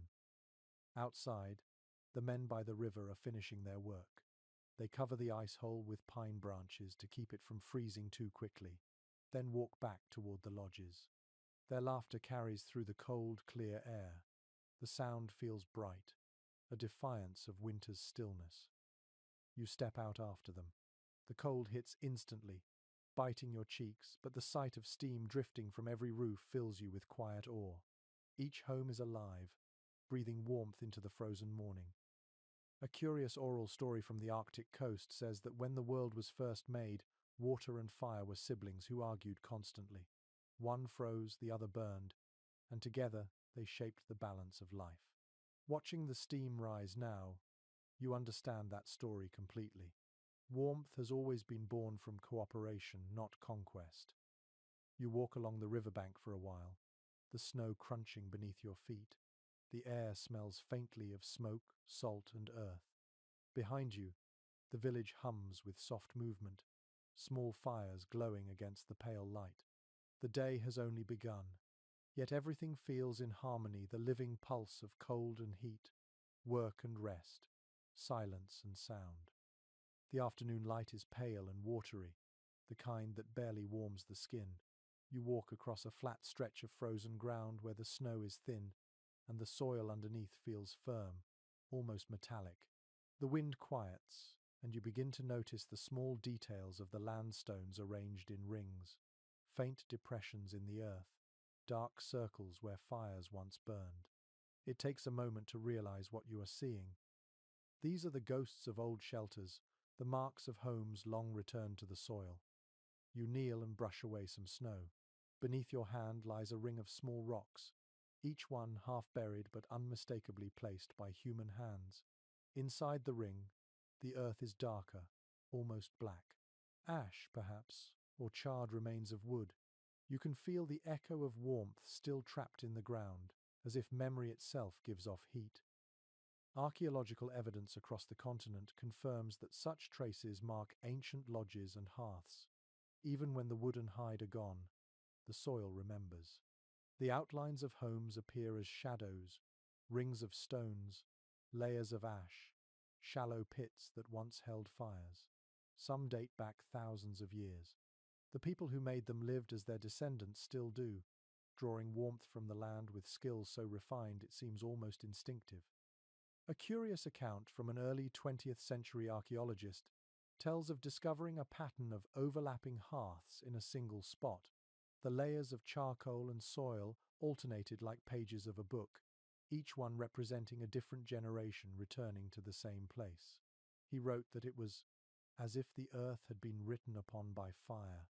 The thought feels poetic and true. Every time a home was built here, it added another verse to the same story. Some specialists continue to discuss what these remains reveal about the spread of knowledge between regions. Did techniques for trapping heat, venting smoke, and sealing walls travel with trade, or were they discovered again and again wherever humans faced the cold? The debate continues, but the soil keeps its quiet testimony. Across thousands of miles, the patterns are strikingly similar: circles, hearths, entrances aligned to wind and Sunday. You move carefully around the site. A few shards of pottery glint beneath the frost. One is marked with a faint spiral pattern. You run your thumb over it and realize how deliberate that spiral is, not random, not merely decorative. Spirals often symbolized breath or continuity. It feels fitting that you find it here, where air, warmth, and memory still circulate long after the people have gone. It is widely known that archaeologists often learn as much from the remains of fires as from any other artifact. The type of wood burned, the layering of ash, the color of soil all speak of human decision. In some hearths, traces of crushed bone show where fat was used as fuel. In others, bits of shell or plant fiber reveal meals cooked long ago. Every hearth becomes a time capsule, a record of both survival and comfort. A lesser-known discovery from the northern plains revealed stones blackened by centuries of use, worn smooth from repeated heating and cooling. When tested, these stones showed that they could retain warmth for hours after being removed from the fire. It means that ancient families likely used them not only for cooking but also for heating floors and bedding. That simple stone, forgotten under layers of dirt, carried the memory of touch, of warmth given and received countless times. You stand in the center of the site and close your eyes. The wind moves gently through the grass, and for a moment you can almost hear voices, faint laughter, the hiss of wood on flame, the sound of someone scraping a hide. It feels as though time has folded around you, all those winters overlapping into one endless evening. Most researchers agree that these ancient foundations show more than technical mastery. They reveal continuity. The same methods for managing heat, air, and structure persisted across generations, refined but unchanged. Each builder inherited not just land, but wisdom lessons passed down without written words, carried instead in muscle memory and habit. An unusual report from a site near the Great Basin describes how the soil beneath one hearth still contained microscopic traces of resin, likely from the same tree species used for sealing modern tipis centuries later. It suggests a direct lineage of knowledge, a thread unbroken through millennia. The earth keeps its secrets, but sometimes it hums them softly to those who listen. Experts remain divided on how to interpret such emotional resonance in archaeology. Some call it projection, others intuition. But as you stand here, you can feel it clearly, the warmth that lingers in the bones of the land. This place is not empty. It breathes, it remembers, it holds the fingerprints of every life that once sought shelter here. The sun begins to sink, and shadows stretch long over the field. The faint hollows of the old homes deepen in colour, turning the ground into a pattern of memory. You imagine them filled again with light, each ring glowing with fire, each space humming with breath and laughter. For a moment, you can almost see it, a village reborn, every flame a heartbeat, every ember a whisper of the past. When you finally turn to leave, the wind rises again, carrying a faint warmth from the soil. It feels like a farewell, or perhaps a reminder. History does not vanish. It settles, layer upon layer, waiting to be uncovered by hands that still remember how to feel for heat beneath the snow. The wind rises again as you cross the open ground, curling around your face like a living thing. The sky darkens toward evening, and a faint smell of snow drifts through the air. Ahead, you spot a line of dark figures moving slowly across the horizon. They are bundled tightly in fur and hide, leading sleds piled high with supplies. The sound of runners scraping over ice carries faintly to your ears. These travelers are not lost. They are migrating toward their next place of warmth. You follow at a distance, the rhythm of their steps hypnotic. The landscape stretches vast and silent, the world reduced to white ground and grey sky. Yet despite the emptiness, there is no loneliness here. Each person walks with purpose, connected by invisible threads of cooperation. You watch as one stops to adjust a strap on another's pack, another pauses to check the footing on a slope. Survival is never solitary in this world. It is a shared art. It is well known that cooperation was the first and strongest defense against winter. The shelters, fires, and food stores that kept people alive could only exist because many hands worked together. Building, sealing, gathering, and carrying all required unity. In these cold landscapes, warmth was never an individual achievement. It was a community woven from care. A curious observation from an early explorer's diary describes a group of hunters returning during a snowstorm. Each carried bundles of firewood and meat, yet instead of rushing to their own fires, they went first to the homes of elders and widows. Only after those hearths were lit did they return to their own. The explorer admitted he had never seen generosity practiced with such discipline. It was as though kindness itself was part of the architecture, he wrote. You can almost see it now, the flicker of flames igniting one by one across a village as gifts of heat pass from house to house. Some modern researchers still debate how deeply this cooperative ethic shaped architectural design. Did the shared fire lead to the shared house? Or did the shared house teach the importance of shared fire? Perhaps it happened both ways. Within these communities, warmth was an ecosystem, a balance of resources and trust. The travelers ahead of you begin to descend toward a small valley.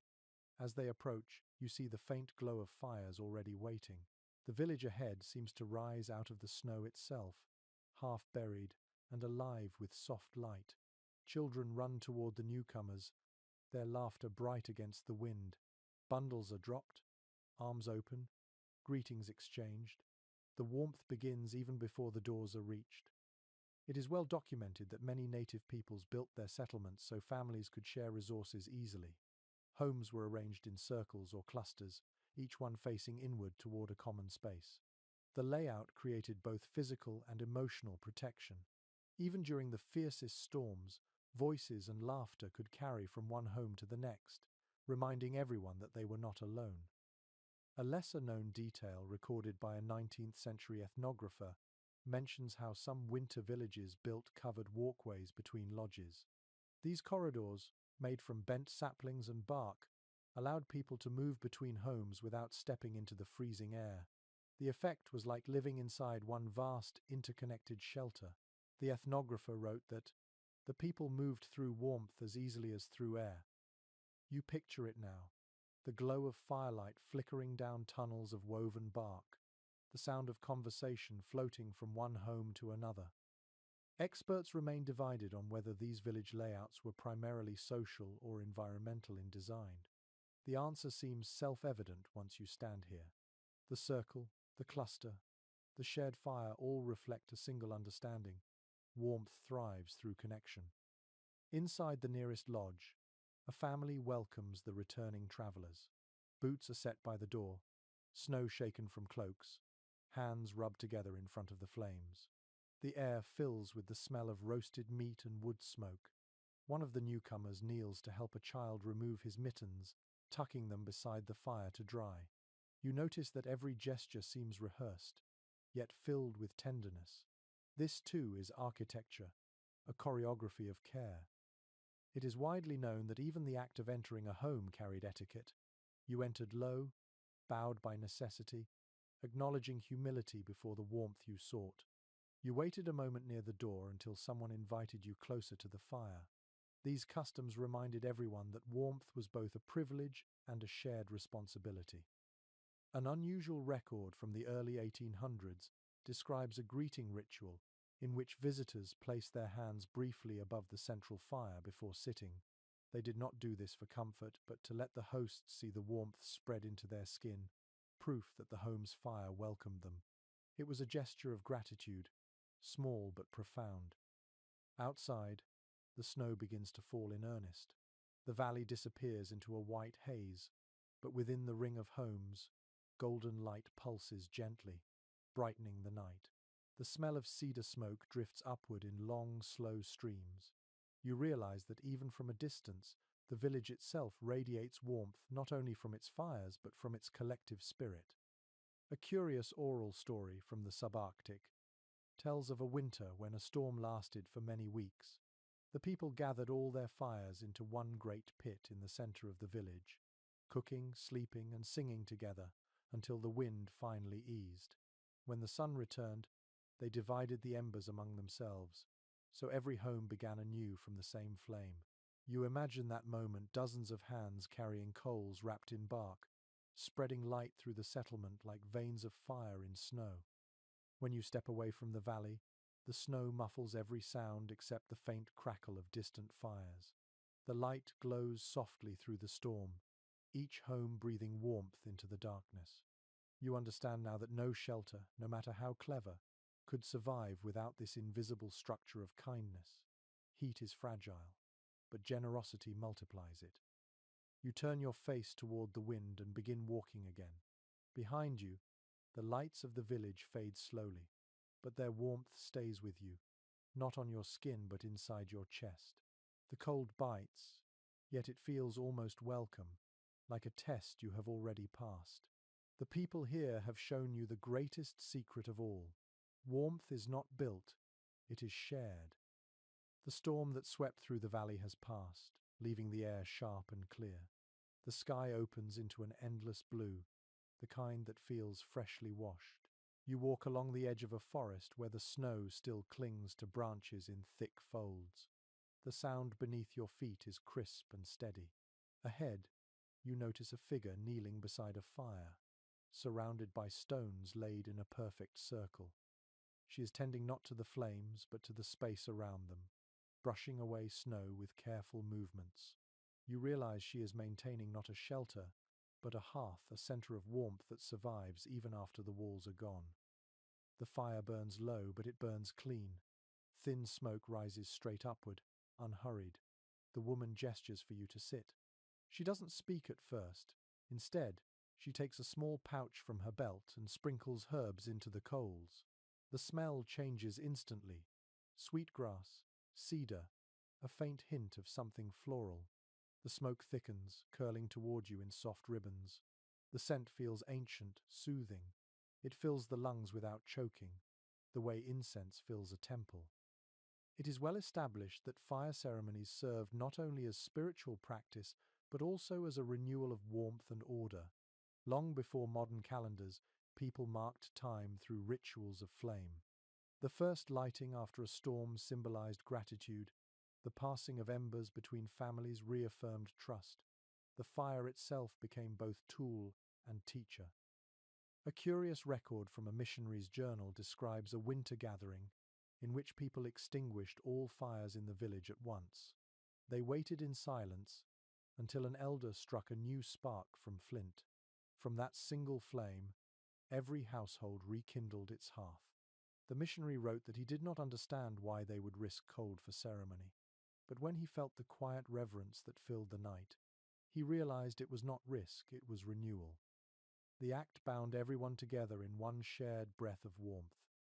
Some historians continue to debate whether such ceremonies began as practical coordination or as spiritual symbolism. Either way, the result was the same: unity through heat. A single fire reminded every person that survival depended on cooperation. Even in isolation, no home's warmth was truly its own. You watch the woman as she moves her hand through the smoke, drawing invisible patterns. The scent deepens, blending with the faint aroma of snow melting on stone. She explains softly that this ritual keeps the spirit of the fire calm. Smoke teaches the wind to listen, she says. The phrase feels mysterious yet comforting. It is widely known that the use of aromatic smoke carried multiple meanings. Sweetgrass, cedar, sage, and tobacco were burned to purify air, drive away illness, or honor the unseen world. The fragrance of each plant was believed to guide the breath of prayers upward. But beyond its sacred role, the practice had a practical effect. It cleansed the air, masked odors, and infused the space with familiarity. A lesser-known detail from oral history tells that during the deepest cold, when people could not step outside for days, they burned certain herbs simply to remind themselves of summer. The scent of crushed mint or pine needles transported memory beyond the snow, reconnecting body and mind to the green world that would return. You inhale now, and it's easy to understand. Even through frozen air, the smell carries sunlight. Most researchers agree that the hearth, more than any wall or roof, defined home. Archaeological digs often uncover central fire pits long before signs of permanent structures. The flame was the nucleus. Everything else formed around it. In many tribal languages, the word for home and fire are the same. An unusual field note from the 1880 seconds describes how, after a family's elder passed away, the hearth fire was allowed to die for one night. The next morning, it was relit with wood from a neighboring home, symbolizing that life continues in shared warmth. The anthropologist who witnessed it wrote that it was the quietest and most profound moment he had ever seen, a simple exchange of flame that meant, "We remain together." Experts remain divided on how to interpret these rituals within the larger framework of architecture and social life. Some classify them as religion, others as domestic practice. But sitting here beside this woman, surrounded by clean air and rising smoke, you sense that they were both. In these traditions, fire was both house and heart, both structure and soul. The woman stirs the coals gently, and new sparks rise like fireflies. "This one listens," she says softly. You realize she's speaking not to you, but to the flame itself. Then she looks up, her eyes bright with reflected light. "You can always build walls again," she adds, "but if the fire forgets you, the walls will be empty." The words linger long after she stands and walks away. You stay beside the fire for a while, feeling the heat on your hands, watching how it shifts and breathes. The snow melts in small circles around the stones, revealing dark soil beneath. It looks like an open eye, gazing upward into the endless blue. When the time comes to leave, you take a stick and press the coals gently until they glow lower. The smoke softens into a fine mist, then fades into the wind. The air around you remains warm for a few seconds longer, as if reluctant to let you go. You turn back once before walking on. The fire pit remains, quiet but alive, a dark scar on white snow. It feels eternal, ready to wake again at the first spark. The thought stays with you as you move forward. Every shelter ends, but the hearth endures. Evening comes slowly, the sun dragging a line of copper light across the horizon. The snow glows in shades of rose and violet, and for a moment the world seems softer, almost forgiving. You walk along a frozen river where the water still murmurs under the ice, a faint and steady pulse. The air is perfectly still, yet you can feel warmth drifting from somewhere ahead. You follow it until you reach a row of half-buried lodges built along the riverbank, their smoke rising in steady threads. Inside those quiet mounds, people are gathering again, not just to eat or sleep, but to remember. You duck through a low doorway into a lodge filled with flickering light. The fire burns low, surrounded by a circle of figures wrapped in furs. Their faces glow gold and amber in the flame. No one speaks for a moment. You can hear only the soft crack of wood and the occasional sigh as someone shifts position. Then an elder begins to speak. Her voice is low and calm, carrying the weight of memory like a current through the room. It is well known that winter was not only a season of survival, but a season of storytelling. When hunting slowed and snow sealed the land, people turned inward to their homes, their families, and their histories. Around the fire, knowledge was preserved. Myths, lineage, weather patterns, and practical instructions for living were all passed through voice. The walls absorbed those stories as easily as they held heat. A curious note from an 18th century trader describes how every evening in one northern community began with a ritual he called the sharing of the fire. One person would tell a story while another tended the flame, adjusting wood and smoke to match the rhythm of the tale. He wrote that the fire seemed to breathe in time with the speaker. You imagine that now, how a story might grow and shrink with each pulse of light. Some historians still argue whether storytelling in winter was primarily entertainment or education. The answer, of course, is both. Stories carried instructions hidden in wonder: how to build a shelter, when to move with the herds, what herbs to gather before frost.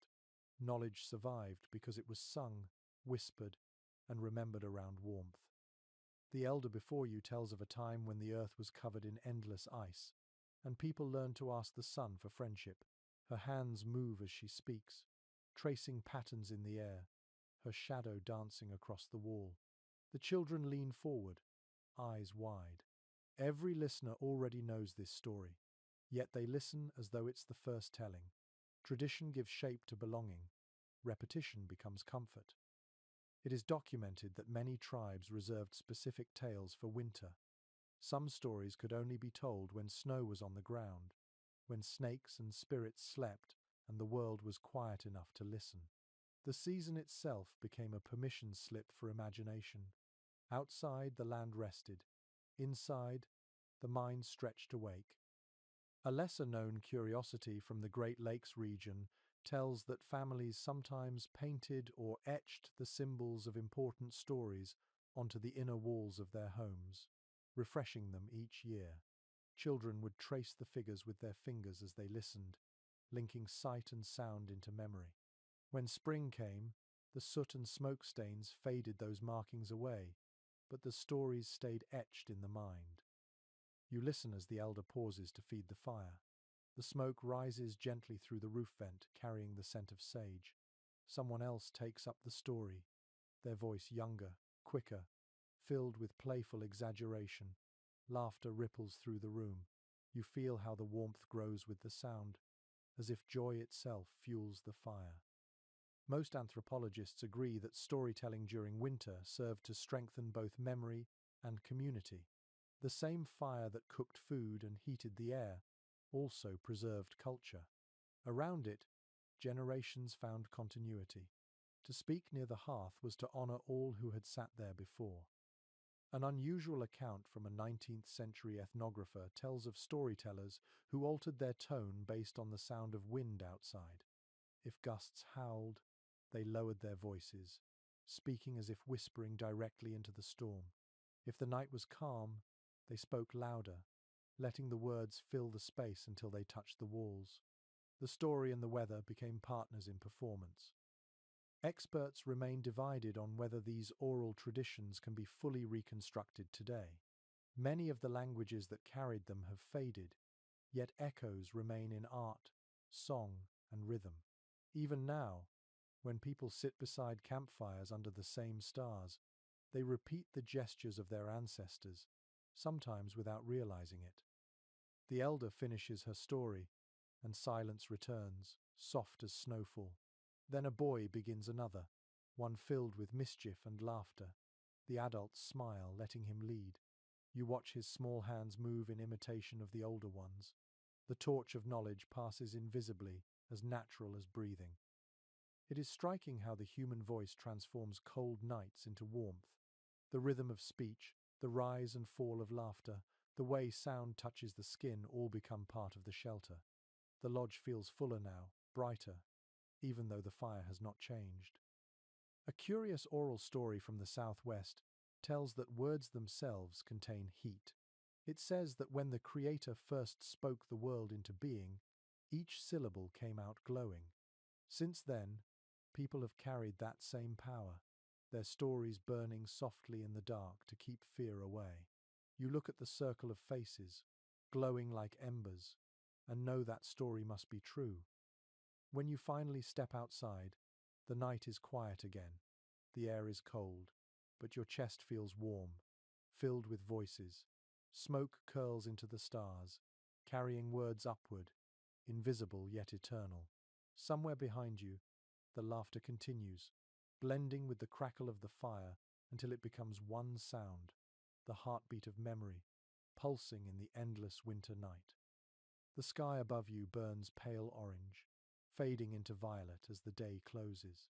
The wind has calmed, and the air feels balanced cold enough to remind you of the season, but still carrying a trace of warmth from the day's Sunday ahead. The snowfield glimmers as if dusted with fine glass. You stop for a moment, taking in the stillness. It feels sacred, this quiet between storms. In that silence you begin to understand how generations before you learned to live not against winter but with it. You reach a ridge overlooking a broad plain, dotted with patches of dark forest. In the distance, thin trails of smoke rise where families prepare for night. The site is small compared to the vastness of the land, yet each of those spirals means survival, each one a hearth still burning, each one a thread connecting present to past. It is well recorded in anthropological studies that native peoples viewed winter not solely as a trial but as a teacher. The season revealed what could endure. Homes that cracked were rebuilt better. Fires that burned unevenly taught lessons in airflow. Stories told in deep nights carried the patience of those who listened. Every challenge became knowledge, every hardship an instruction. A curious account from a trapper's journal tells how, after one particularly brutal storm, he visited a nearby village expecting devastation. Instead, he found people laughing as they repaired snow-crushed roofs. When he asked how they could be so calm, one woman replied simply, "The storm showed us what to fix." You smile at the quiet brilliance of that answer. It was neither defeat nor defiance, but partnership with nature itself. Some historians still discuss whether such resilience was born of necessity or faith. The evidence suggests both. To survive required skill. To do so with grace required belief. Belief that the earth was not enemy but relative, that warmth was a gift to be shared, not hoarded. You begin walking again, following a line of animal tracks along the ridge. The prints move with purpose, not hesitation. Beneath them, the snow glows faintly in the twilight. Each step seems to echo the lessons you've gathered: ingenuity, patience, adaptation. You realize that warmth, as these people understood it, was not simply temperature, it was relationship. It is well documented that across tribes and regions, shelter-building traditions reflected a deep respect for balance. No structure dominated its environment. Wigwams curved like forest canopies, Igloos blended into snow, earth lodges grew from soil, and tipis opened to the stars. The architecture of survival mirrored the architecture of humility. A lesser-known detail from oral accounts describes how families sometimes left a token within the walls of a newly built shelter: a bead, a feather, a sprig of grass from summer. The item symbolized continuity, a small reminder that even in coldest times, life was still present. These hidden gifts turned simple homes into living prayers. Most modern researchers agree that the brilliance of native winter architecture lies in its adaptability. There was no single design, no rigid rule. Each shelter responded to its environment the way a hand responds to water, flexing, adjusting, learning. Across centuries, that flexibility became a philosophy. To live warmly meant to live attentively. An unusual note from a 19th century anthropologist describes how, in certain regions, builders left deliberate imperfections in their homes: a slight unevenness in a wall, an extra vent, an open seam. When asked why, one elder replied, "Nothing perfect breathes." The words echo in your mind, simple and profound. These shelters were not monuments to control, but invitations to coexistence. Experts remain divided on how such ideas can inform modern life. Some view them as quaint traditions, others as sophisticated ecological design ahead of their time. Standing here, watching smoke twist into the evening sky, you understand that both are true. To build warmth that lasts, one must listen to wind, to soil, to story. The plain below darkens now, fires glowing brighter as night deepens. You imagine the homes you visited throughout this journey, the bark domes shining under frost, the snow houses glowing like lanterns, the earth lodges breathing quietly under their roofs of grass. Each different, yet all bound by the same pulse. You realize that the warmth connecting them is not built of wood or stone, but of human attention. A curious oral saying from the northern woodlands comes to mind: "The fire that forgets who it feeds will die." You think of it as both warning and wisdom. Warmth, like kindness, must move outward to stay alive. The moment it is trapped or claimed, it fades. You stop walking and sit on a fallen log. The world stretches around you in silence, broken only by the soft hum of wind brushing the snow. The cold touches your cheeks, gentle this time, almost like greeting. You breathe deeply and feel it fill your lungs without pain. The balance feels complete. It is remarkable to realize how much knowledge rests in the simplest acts: placing stones, sealing seams, sharing heat. Each lesson from the past forms a thread, weaving a tapestry that still holds meaning. The old homes may have melted, rotted, or returned to dust, but the wisdom they carried endures, quiet and steady. The first stars appear, shimmering faintly above the horizon.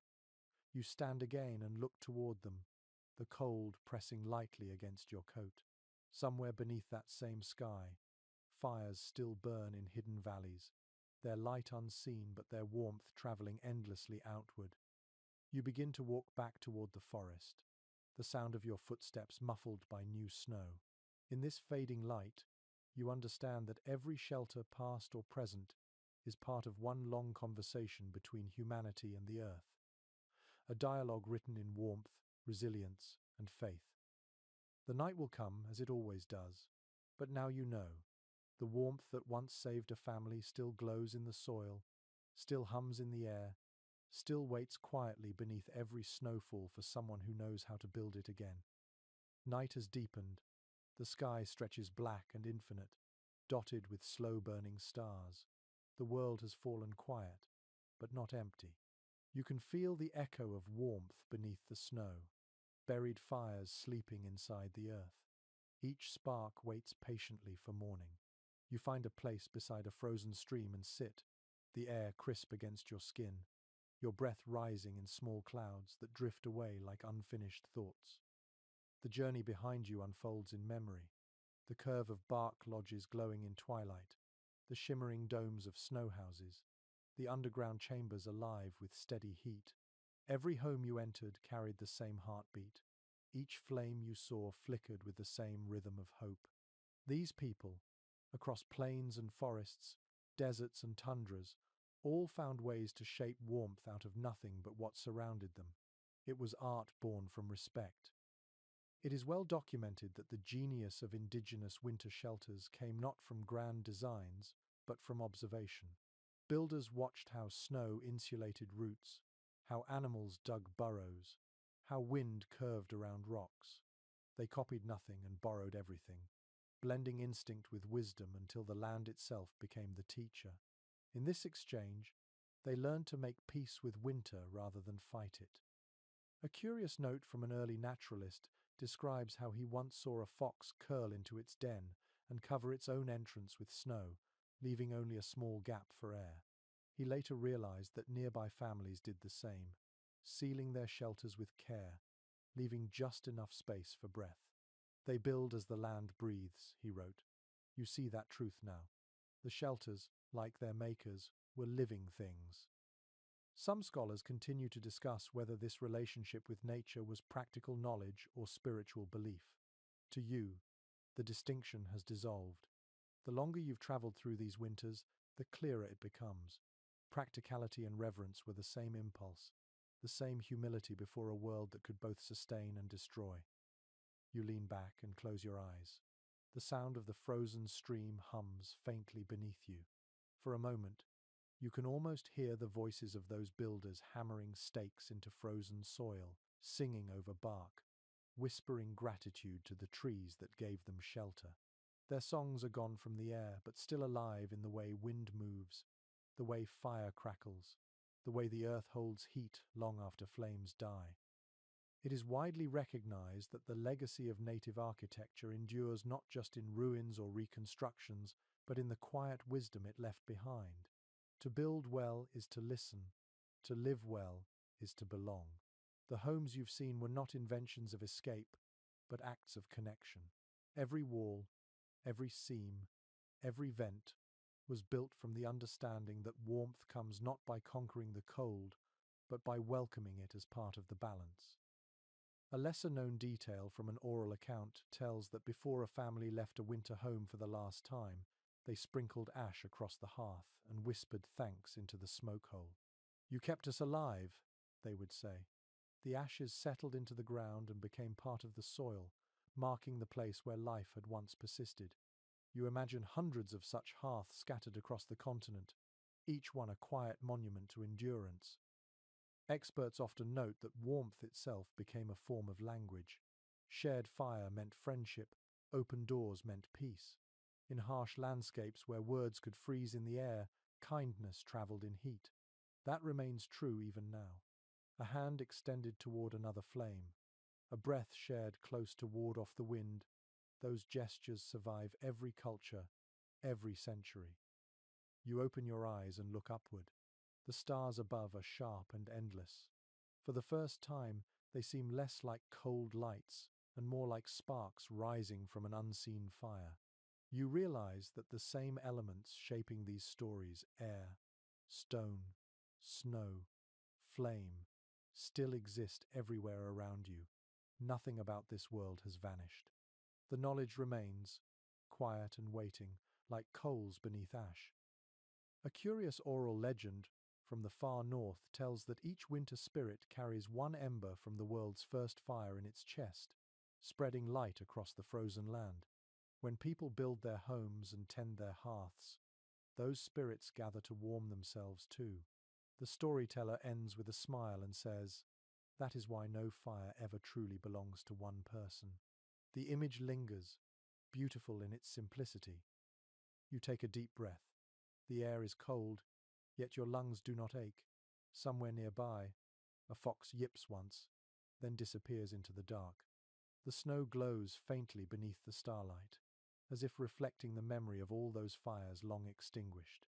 You realize that every home, every flame, every story you've touched tonight is part of one great circle continuing still. Now the night invites rest. The sky arches above like a dome of dark silk. The world feels both immense and close, and you are small within it but not alone.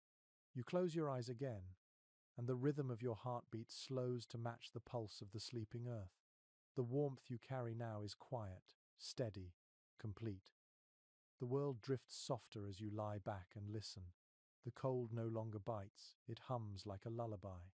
The snow beneath you feels solid but forgiving, cradling your weight.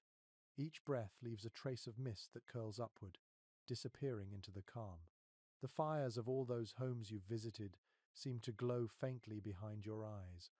Bark lodges, snow domes, earth houses, tipis, stone walls, each one a dream of safety made real by human hands. You imagine the slow rhythm of winter nights long ago, the sound of logs cracking in the dark, the sigh of wind brushing hides, the murmur of families asleep beneath the same roof. You feel their peace moving through time, reaching you like warmth through the floor of the world. It settles into your chest, light but deep, as if the earth itself breathes with you. The stars shimmer above, patient and kind. Their light travels so far, yet it feels close enough to touch. You picture each star as a hearth, each glow as a reminder that somewhere, someone is keeping a fire alive. The thought comforts you more than any blanket could. The air grows gentler now, the edges of the night softening. Even the trees seem to sway more slowly, as if the forest itself has decided to rest. You let your body grow heavy, your thoughts slow. The warmth that filled all those homes now fills you. Sleep gathers like snow, silent and sure. You drift between worlds, carried by the memory of firelight and the whisper of falling snow. Somewhere, a last ember flickers and turns to gold. It hums softly, a promise that warmth always returns. Sweet dreams.